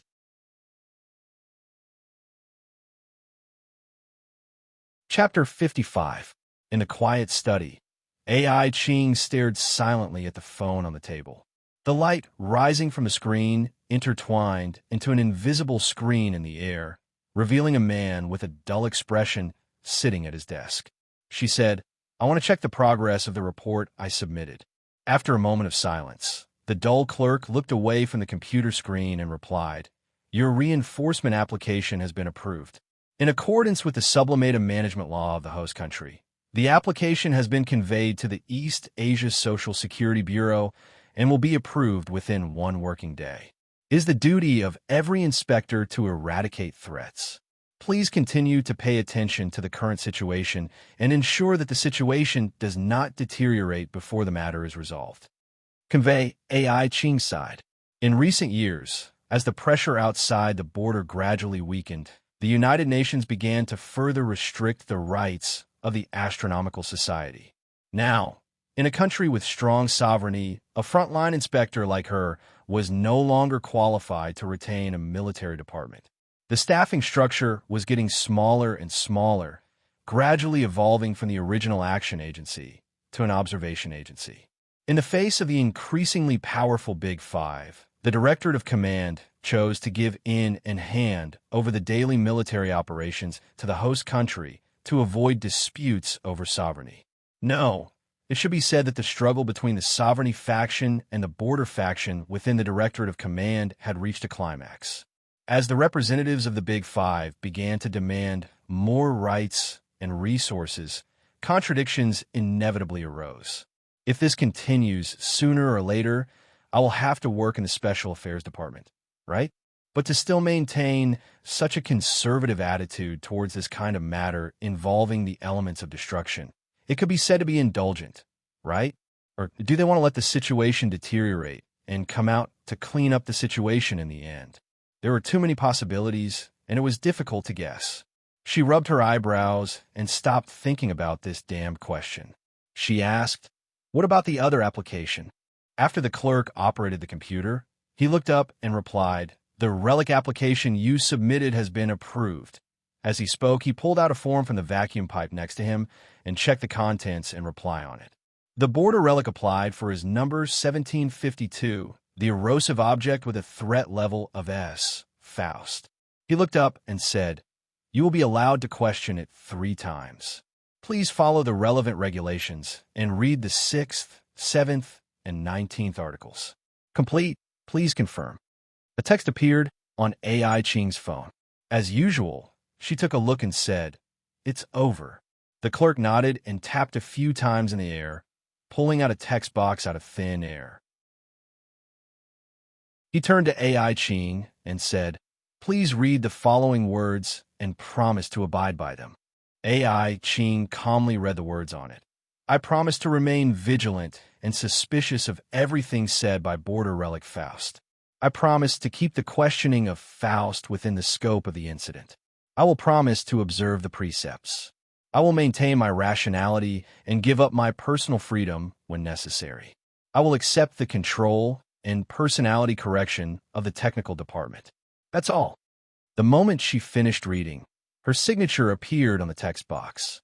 Then, it turned into a piece of A4 paper and fell into the hands of the clerk. 3 questions.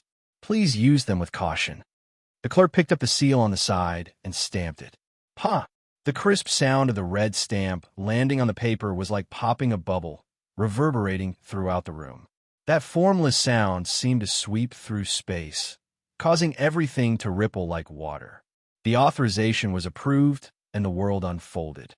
In a flash, AI Ching felt a sense of weightlessness, as if she was on a slide or in a sports car. But then, the strange feeling came to an abrupt end. The screen projected by the phone had dissipated. In the quiet room, a phantom appeared silently and slowly condensed into a substance.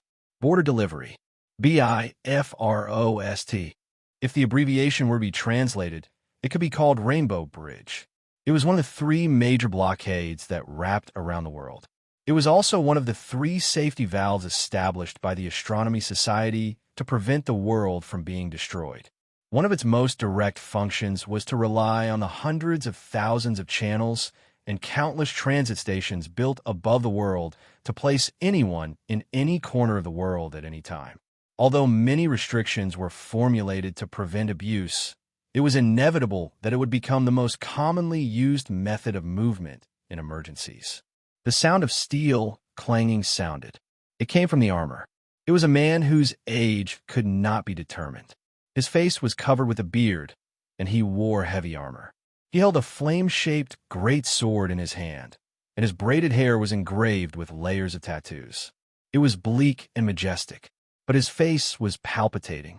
Not only were his eyes sewn together by needle and thread, and his ears that were filled with molten iron, but even his open lips had no trace of a tongue. He didn't look, didn't listen, didn't speak.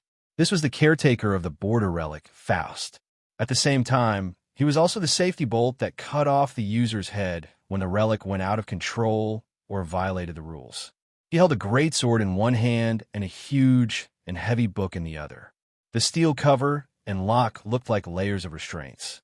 With the release of countless iron chains, the lock opened. Amidst the sound of viscous liquid boiling, countless words flew out from it, bumping around aimlessly in the air like flies. In the end, they gathered together and formed a stooped old man. As soon as he landed, he coughed violently. His lungs were like an outdated engine, spewing out sparks, black smoke, and wisps of pitch-black liquid. Before those things landed, they were pulled back into the book by an invisible force. Phew! The old man in a Roman robe slowly straightened his back, propped himself up with his walking stick, and sighed softly. "I'm finally a little more comfortable. It's hard to come by freedom. Who summoned me?" He looked around, his strange, gloomy eyes sweeping around. Finally, his gaze fell on AI Ching's body, revealing a mocking smile. "Ah, an interesting half-finished product, a broken soul. Look, what did I say last time? Little slut, we meet again." As he spoke, he leaned forward and almost impudently sniffed the scent on AI Ching's hair. The fragrance of a virgin. What a pity. You've clearly matured. In the end, no one plucked you? He paused and chuckled strangely. Or is it that no one cares about you? In life, if you can't appreciate the beauty between the sexes, isn't it too desolate? Do you need me to help you? Bang! The sound of a stun gun flashed. The old man convulsed and fell to the ground. He knelt in front of the wheelchair and convulsed violently.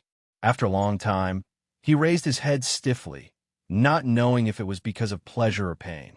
Oh, this feeling, is it declaring to me the right to be a master? To a book?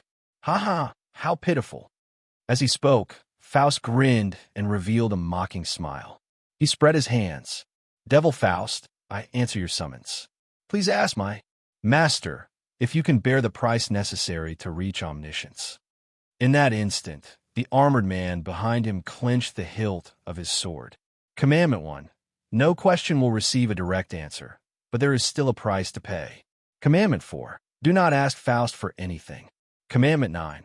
Do not ask Faust questions that involve too much, and do not seek answers directly. The only appropriate method is to verify indirectly to reduce the price. Ai Ching closed her eyes, ignoring the devil's impudent laughter, and began to think. After a long time, she opened her eyes and asked, Is the Savior Society's current actions of their own volition? Faust laughed strangely, stretched out his hand, and opened his palm. The price for this question is an Austin gold coin, the one you carry with you. Ai Ching frowned and looked at the armored man. The armored man didn't have any reaction, nor did he object. According to the question, Faust would ask for things around the questioner, not limited to himself and his possessions. Most of the time, the price would fluctuate according to the difficulty of the answer, but there were always exceptions. Faust would always ask for things that were of great significance to them, such as the lives of their family members, the sacrifice of their children, and so on. The serious consequences caused by this were countless. Otherwise, the astronomer wouldn't have let the armored man guard this book. After the price exceeded the limit, he would directly cut off the head of the questioner to prevent Faust from giving the answer and concluding the deal. One Odysseus gold coin was still within a range. Ai Ching was silent for a moment, took off the gold coin on the silver chain from her neck, handed it over, and didn't say anything else. Faust laughed proudly, held the gold coin, and greedily licked it, as if he craved the sweat and body odor on it. He swallowed it into his stomach. Then, he wiped his mouth in satisfaction and answered her question, just like how birds can't stop the storm. In other words, after Wang Hai, there was still someone controlling all of this and brewing a plan? Ai Ching frowned. The item that was extremely precious to her was only exchanged for such a sentence. Even if she was prepared, she still felt very unhappy. She was silent for a long time, allowed a long breath, and suppressed her anger. She raised the second question again. Will their plan lead to changes in the deep hell, Magic City? Interesting question. Faust smiled and looked around. Let me think about it. What is the price of this question? What should I take away? No. What should I leave behind to make you feel unforgettable pain? Soon, his gaze fell on the wall. It was a picture frame covered by a dust-proof cloth.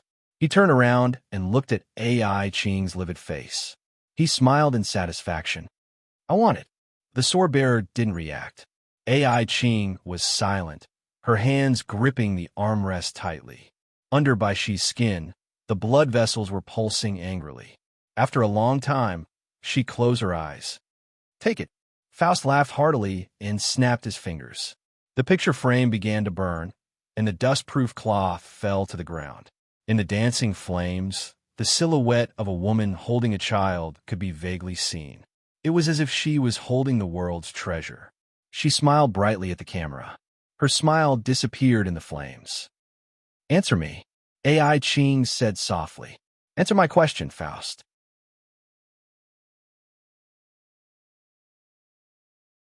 Chapter 56. As you wish. Faust danced with joy and excitement, enjoying the sweet pain and anger. He opened his mouth and loudly sang the words of a poem. A ritual, 10 times of gluttony, the bones of 100 people, the eyes of 1,000 birds, and 10,000 venomous snakes. He died in a spiritual coffin, which was why he wept. He transformed in hell, and thus perished. The shadow of rebirth attaches itself to the wings, and the dormant birds will fly into the sky. Crack! It was the sound of the armrest breaking under the angry clench. Ai Ching gritted her teeth and did not speak. His most precious treasure had only been exchanged for a useless prophecy poem. After the great poetic mood, Faust stroked his hair in a refreshed manner, raised his head, and looked down at the pair of eyes, as if he could see the raging lava under the ice. He grinned.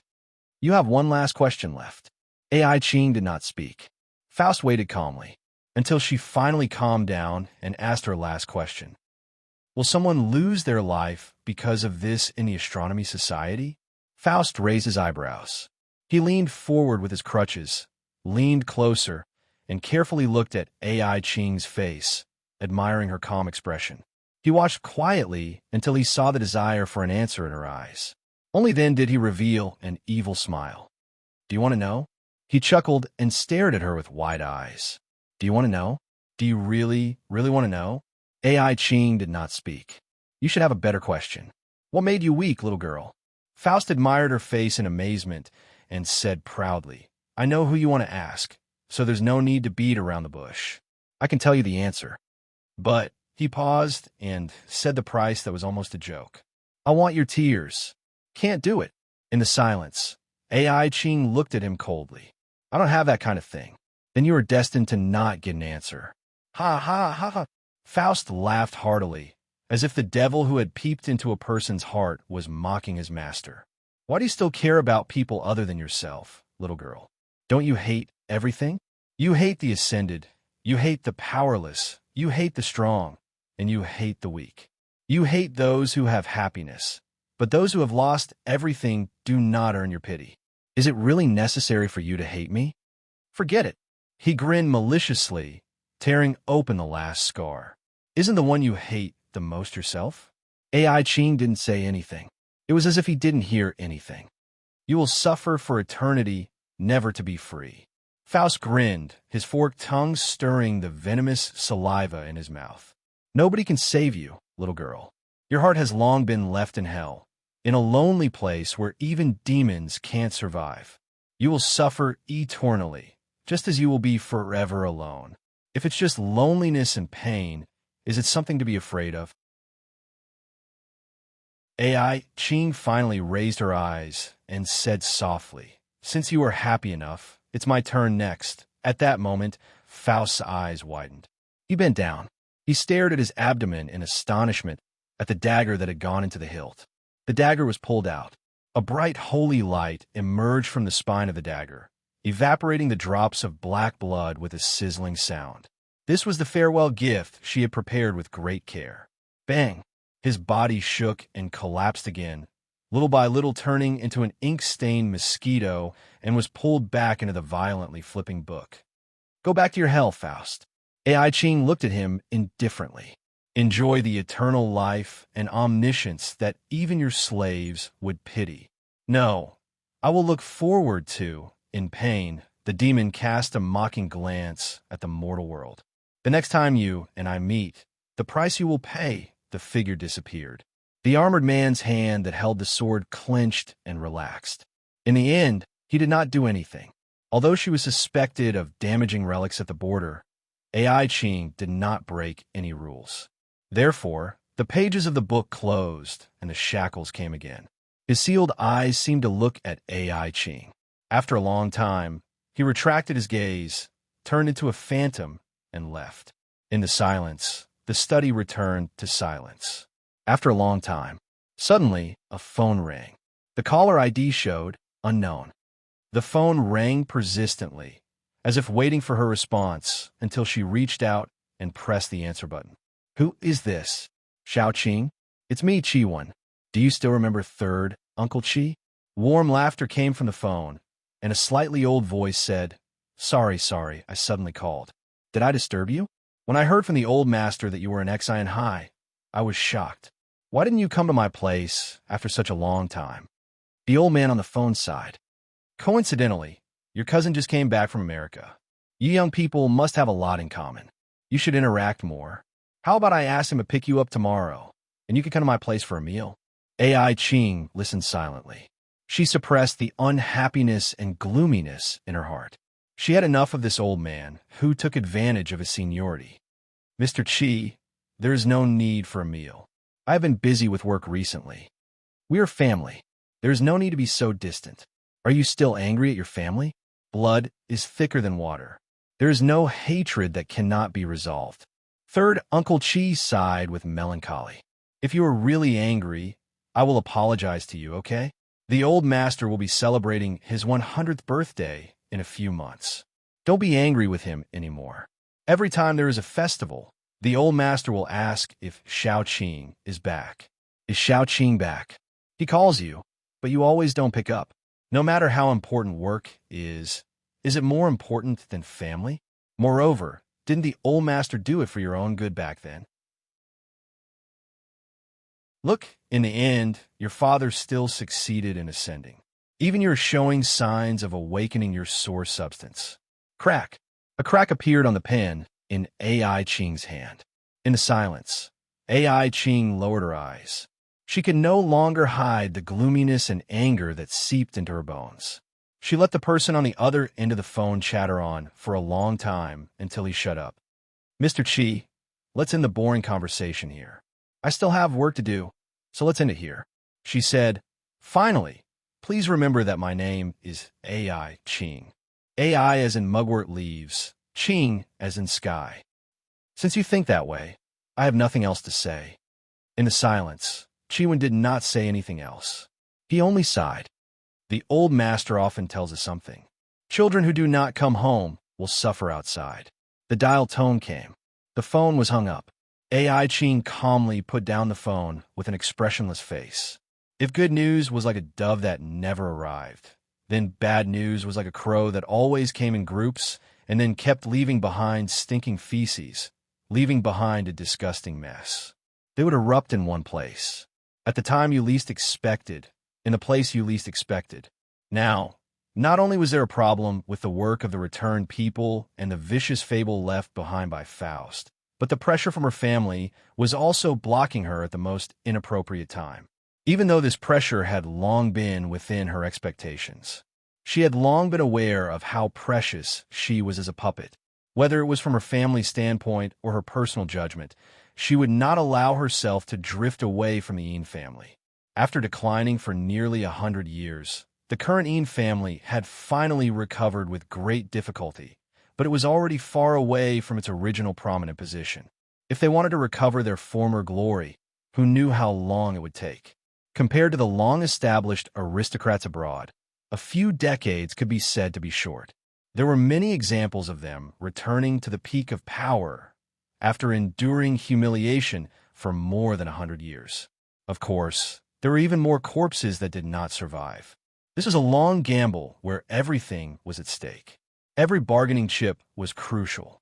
In other words, in order to achieve this goal, every clansman, whether it was the main branch or the side branch, was an incomparably precious consumable. Moreover, AI Ching had already become the inspector of the Astronomical Society. Even if she was just a newcomer, the hidden power behind her could reach an astonishing level when necessary. It could be foreseen that the Yin family was already prepared to participate in this struggle between the main party representing the five mainstays and the border party representing the border. Perhaps they had already made a bet. And what role would she play in their plan? Forcing her tired brain to operate, AI Ching actually began to envy the fat professor in the long silence. At least when he needed it, he could find a large amount of heat anytime and anywhere. Unlike her, she could only add sweet sugar cubes to her coffee time and time again. What made her wary was not the family, at least not yet. But this phone call, what did it mean? A warning? A warm notice to save her family? Or something else? It should not be just that. Unreasonably, she had a premonition that Chi-Wen did not only represent the Yin family.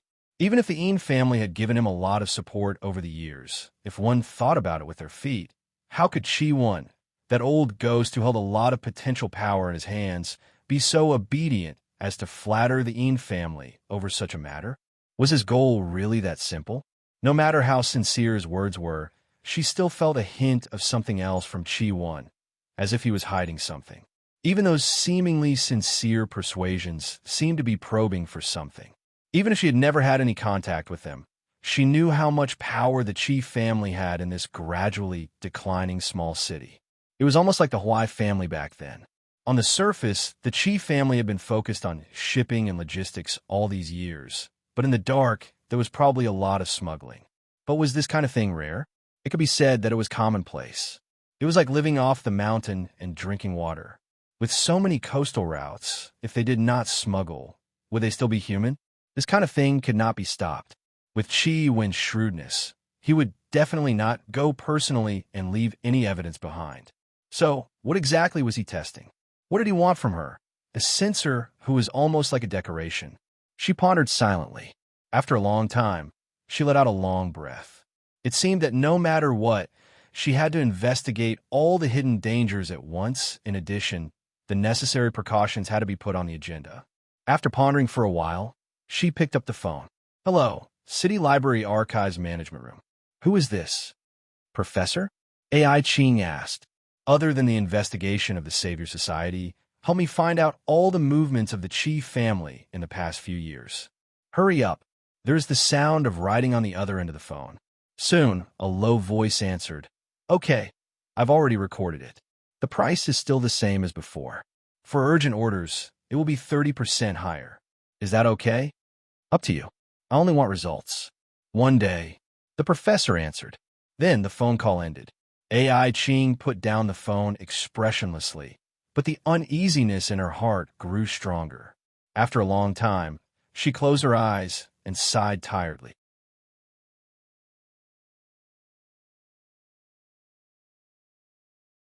Chapter 57. In the quaint office, Chi-Wen hung up the phone. He didn't sound as decrepit as he had sounded on the phone. He just seemed a little old. His mottled white hair was combed neatly, and his suit was well-ironed. His eyebrows were strong, and he looked dignified. At this moment, he didn't show any displeasure.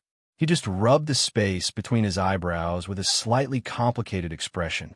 Behind the desk, the young man eating oranges looked up casually and asked, Dad, what did she say?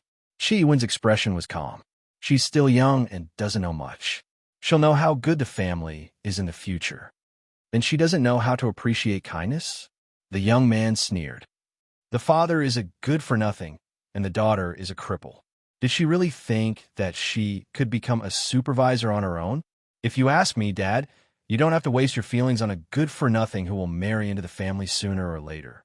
TSK, if it wasn't for Old Master's intentions, I wouldn't want such a defective product for free. Bang! Chi-Wen's teacup shattered in front of him. Hot water splashed everywhere, almost scaring him. Shut up, good for nothing. What's going on in your head? You can't figure out Old Master's intentions. Chi-Wen's eyes widened as he glared at him. You can't meddle in the Savior Society's affairs. You actually hooked up with that group of lunatics and even left behind that scourge. Are you afraid that I won't die of anger early enough? Chi-Yuan? Chi-Yuan was stunned for a long time, then said stubbornly, Aren't I just trying to help the family? Shut up. Hiluo? Hiluo, come in. Chi-Yuan suddenly slammed the walking stick in his hand, and a strong man walked in from outside the door. Send this wastrel home, Chi-Yuan said coldly. Chi-Yuan said coldly. Before the news blows over, break whichever leg he dares to step out of the door. Dad, aren't you going overboard? Chi-Yuan was indignant. Why does it seem like I poked a hole in the sky just to earn some money? Weren't you the one who hooked up with him first? What are you afraid of, Dad? That be asterisk TCH will pour tea for you sooner or later. Does she dare to offend us? Chi-Wen was so angry that he didn't want to talk to him anymore. He closed his eyes. Soon, Chi-Yuan was dragged away by his bodyguards, leaving Hiluo alone in the office. His expression was still calm, and he did not speak. After a long time, Chi-Wen rubbed the space between his brows and finally heaved a sigh of relief, and he recovered his calm and deep appearance from before. Is it about the Savior Society? He asked. Wang Hai has been hiding in the suburbs for the past 2 days. He seems to be contacting someone. Hiluo said, Young Master was deceived by him, and it seems like he even offered a reward. Although I've cleaned up the traces, I'm afraid the trouble caused by the Savior Society will implicate us. Where is he now? I don't know. This afternoon, he told me that he wanted to see you. Luo paused for a moment and repeated Wang Hai's words. He said that he had the will of the baptized. As instructed, I told him that the boss was recuperating and would not see anyone. Then he left. Chiwen lowered his dark eyes. Very good, he said. Very good. In the silence, Wen's fingers tapped on the walking stick, and he seemed to be talking to himself. Over the past few decades, why is there always so much trouble in a place as poor as Hai? After so many years of waiting, the Huai family fell, and then the Yin family came. Finally, the Yin family left, and the Savior Society started to hide in the dark again. He narrowed his eyes and mumbled softly. One after another, they want others to be their pawns. Luo did not speak. Chiwa did not need an answer. It was as if he was calculating some difficult choice. His expression kept changing, sometimes dark, sometimes ferocious, until Luo took a step forward and interrupted his thoughts. Ignoring his angry gaze, Luo said in a low voice, "Boss, it's time to make a decision." Chiwen looked coldly at this assistant who had followed him for many years. After a long, long time, as if he had finally made up his mind about something, he closed his eyes. What about that cowherd who was asking around? He was taken care of yesterday. His body sank into the sea, Luo replied. My subordinates asked him clearly. This was his personal operation and had nothing to do with the Astronomy Society. Chiwen's expression calmed down slightly. Does Inxing know what happened back then? That matter was dealt with very cleanly. There was no trace left behind, Luo replied. After the matter, I found someone to place a soulless seal on everyone involved. Even if they don't die early, they will become idiots and won't remember anything. Even if she knows, she won't have any evidence. In the silence, it was impossible to even hear the sound of breathing. After a long time, Chiwen looked up. Then let's end it. His expression was cold. Cooperating with him back then was a mistake. Otherwise, we wouldn't have been in so much trouble today. Tomorrow, no, tonight, you will go and clean up all traces of the Savior Society. Don't leave anything behind that can be used against you. Even though the Chi family is small, not just any crazy person can come and mess with us. Okay, Luo nodded. What about Inxing? We don't need to do anything. Chiwen narrowed his eyes. The most important thing now is to pull us out of this mess and leave. Hai is about to change. I want to see how long she can jump on this fire pit. In the evening, Huaisha received a delivery. To be exact, it was a car without a tag that stopped in front of the Stone Marrow Museum. After calling Huaisha to come out, it left a box behind and left. Yesterday's delivery style was like this. Quality, quantity, and speed, but don't ask for too much service. Crow stood on the table, its claws swiping across a row of phones. On various apps that Huaisha couldn't recognize, the list kept updating. There were all kinds of products, and the payment currency was a mess. There was a constant ding sound, like a takeout order. After getting the basic tools, she seemed to have been making all kinds of medicine. On the surface, she said that she was working hard to support her family, but Huaisha didn't know how much money she was making. He only heard her complain about how hard life was. Who would believe that? When Huaisha walked into the basement with the box, he only saw a few crucibles on the table gurgling. Gases of various colors kept floating up. If not for the 100-watt light bulb above, he would have thought that he had walked into the lab of some crazy alchemist. To be honest, it's because we don't have the money that it's so old-fashioned. We can only rely on flasks and beakers. To this, Crow expressed her disdain. With the current budget, we can't even afford a good centrifuge and solution crystallizer, much less a clean room and a bunch of other things like a cracking furnace. After looking through the list of requirements, Huaisha only felt that this fellow wanted to open a chemical factory under her house. Her head hurt. When did alchemy become so up-to-date with the times? Don't be silly. Beakers and crucibles are only used to fool junior high chemistry classes. How can they be compared to professional equipment that costs millions? Crow turned back to look at him. The essence of alchemy is to burn money. How can you get stronger if you don't spend money? Huaisha was indignant. I've spent so much money, but I don't see myself getting stronger. That means you haven't charged enough. Why don't you charge more? You haven't even charged a Ferrari yet, and you dare say you've paid for it? Crow rolled his eyes, gesturing for Huaisha to place the items on the table. At noon, she sold the stolen goods that Huaisha had risked his life to bring back, the horns of the crying snake. It was said that the quality was quite good. She simply chose to barter and got a lot of materials from the other side. After checking, Crow nodded with satisfaction. Not bad.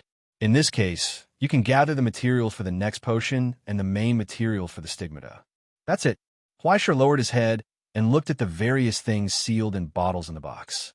A few bottles of powder of different colors, a crystallized cluster, a few pieces of black iron, ore, and various liquids that seemed to be extracted from plants. He didn't understand what was going on at all. This is rainbow gold. In the past, the Northern Europeans would call the phenomenon of spatial transference a rainbow bridge. This is the natural material left behind after the phenomenon ends. It is a high-quality material used as a concoction. This is the proof of the Silent One. It looks like an ore, but it is actually a polymer of origin substances. Only after a person abides by an oath and a trust to guard a secret for a lifetime will it have a chance of appearing after death. It can be said to be the crystallization of will and loyalty. For it to be the size of a thumb, it seems that the secret is indeed extraordinary. As for the ores, they are very common.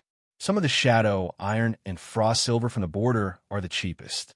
These are all essential materials to help you create the stigmata. Crow explained, then finally looked at the sacrificial knife that Huaisha had placed on the table. However, the main material is this thing. The sacrificial knife let out a trembling cry, as if it was afraid. It constantly tried to jump out of its sheath and escape, but when she stepped on it with her claws, it stopped moving. It only cried out miserably, as if begging for her mercy. It was clearly the awe-inspiring blood-drinker demon knife, but now it looked like a lab rat waiting to be slaughtered. Crow suddenly asked, Huaisha, do you still remember what the stigmata is? Yes, I remember you said, a solidified miracle? Yes, that's right. The so-called stigmata is the name given to an invisible miracle after it has been given a physical body. Crow shrugged slightly. Although these miracles often bring disaster. But people who expect miracles from hell to bring happiness must be crazy, right? The reason why relics from the border are special is not only because of their function and because they are in hell, but also because they are the products of the abyss miracles. It is not an exaggeration to call them another type of stigmata. Hearing this, Huaisha finally understood. He could not help but roll his eyes. So, you're going to dismantle a car, take out the engine, and make me a little sheep, right? Something like that. Tear down Peter to pay Paul. Crow flapped its wings confidently. Don't worry, there is not much that needs to be used. I will gather the rest of the things, and this knife can probably still be used, right? Huaisha was too lazy to say anything more. He could only pray that the stigmata would not be too much of scam. He did not ask for much, as long as she did not take out the basic functions and sell them as downloadable content. It was okay to pre-sell it every few days, but if there was a gold collector's edition, who could stand it? By the way, what is that?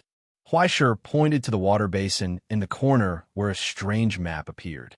He could vaguely tell that it was the terrain of Exine High. In a remote place, a spot of light flickered silently. Oh, that. Crow glanced at it and said meaningfully, that is where Wang Hai is hiding now.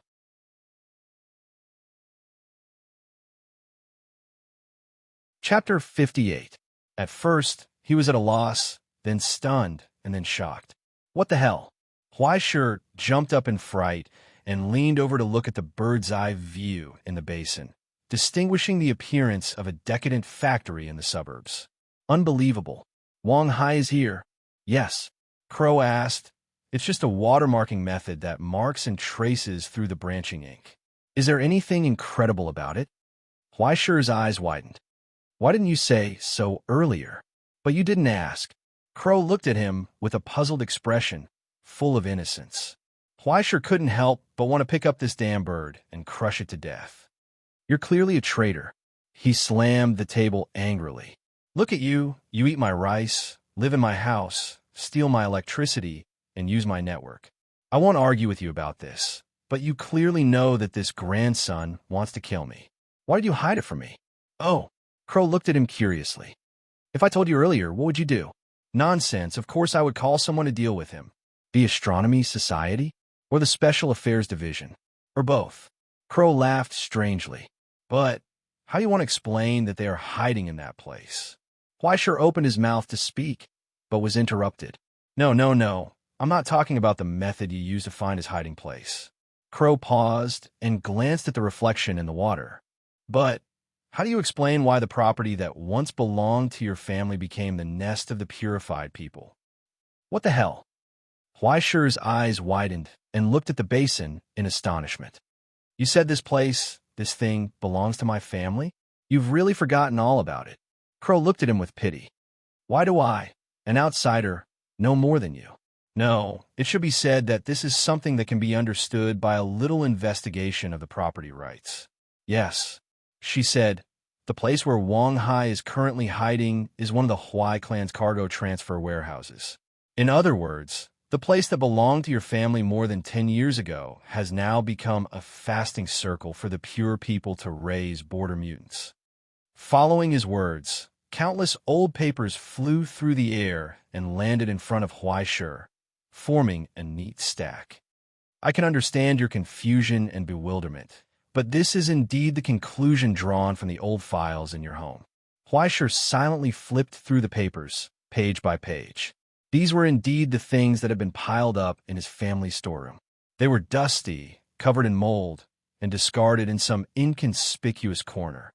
Forgotten by everyone. Crow was right. That place used to be one of the Huai clan's businesses. It was a warehouse used to transfer goods. But I don't remember. Fleischer sat on the chair blankly and carefully tried to recall. However, there were too many gaps in his childhood memories and too many vague things. After that high fever, a lot of things were fading away, but this didn't seem to be something to be surprised about. Ever since he could remember, his family's businesses seemed to have begun to decline rapidly. Even if his great-grandfather's generation was astonishingly wealthy, all that was left was an old house. The Huai clan used to have so many businesses. Even if something happened occasionally, it wouldn't be strange, right? It was just that they were unlucky. It was just like how he had always been. But why did he feel so angry? Mother asterisk cur. He cursed softly, but he didn't know what to be angry about. In the silence, Crow stood on the hilt of her knife and looked at him with pity. The flickering lights elongated her shadow, which fell on the wall and danced like flames. Let me give you a second lesson, Fleischer. Her voice changed. It wasn't frivolous and playful like before. Instead, it became solemn, like the collision of ice and iron, with a low hum. Fate cannot be controlled, but its target is different. Fate. Yes, fate. The blackbird said, some people choose their fate, and some people are deterred by the difficulties and fear they see and stop moving forward. They can only wait to be chosen by fate. Although the latter is not bad. When duckweed in the sea is swept into the storm, how can it be qualified to blame its own luck? Fleischer was silent for a long time and asked, will the former definitely lead to happiness? Who knows? Crow calmly replied, fighting with all your might may not change anything, but at least you could die with dignity, right? Fleischer was silent. You don't have to hate yourself. After all, you didn't have a choice before, but now everything is different. Crow said, if you don't care about the past, you can turn a blind eye and let everything continue to sink in the darkness. I promise you, you will have a bright future. But if you really want to know what happened to you, no, to your family, you have to face it yourself. After a long silence, Fleischer couldn't help but want to laugh. Even if I know, what can it change? Nothing could be changed. Nothing would come back. Just like fate can't change. Just like the Book of Fate. The dust had already settled, and the things recorded in it would never change. Crow looked into his eyes and told him word by word. But at least you can know why you lost it, right? In a dead silence, Huaisher closed his eyes and sighed tiredly. After a long, long time, he opened his eyes, got up, picked up his coat from the chair, put it on, and checked the trigger, body, and magazine of the pistol issued by the Astronomy Association, and stuffed the pistol into the concealed holster at his waist. Finally, he picked up the sacrificial knife on the table and hung it on the buckle of his belt. Let me use it first. Huaisher zipped up the jacket. I'll be back soon. Okay. Crow flapped his wings. Have a safe trip. Just as she was about to leave, Huaisher's footsteps paused as she saw the envelope on the table. What's that? That. Crow glanced at it. Someone came by at noon, but didn't come in. They only left this in the mailbox outside. I think it should be for you. Huaisher picked up the envelope and shook it. It seemed to contain some kind of iron plate. It was quite heavy. After opening the envelope, a key was drawn out and fell into Huaisher's palm. It was a brass key. It was quite old. It didn't look like a precious item to open a security door or a safe. It was just the type of cheap lock that could be found everywhere. The faint weight was so familiar. Huaisher almost remembered the position of every tooth on it. It was the key to his piano room. Fui. She was probably the only person who would send this key over. After all, abusing the power of the student council to check a student's home address was quite her style. What did it mean? Huaisher looked at the key and suddenly felt like laughing, skipping class again. That guy, he thought about it and hung it back on the key ring in his pocket. There had never been a moment when he was so sure that this abrupt vacation would end. His life would start again. Once again, he would return to the room that belonged to him. Once again, he would begin to practice piano, slack off, and imagine the happy times in the future. He would return to his own war club. Thank you. He sent a WeChat message to Fui. Not long after, she sent him an emoticon. It was a picture of Huaisher standing in front of the brothel, hesitating. There were even 2 colorful words photoshopped on it. Good luck. So, the leader who sent me the emoji was you. He didn't know whether to be angry or laugh. He turned off the phone screen and opened the door. Huaisher, it was time to go. You're tuning in to the Warrior Lore YouTube channel.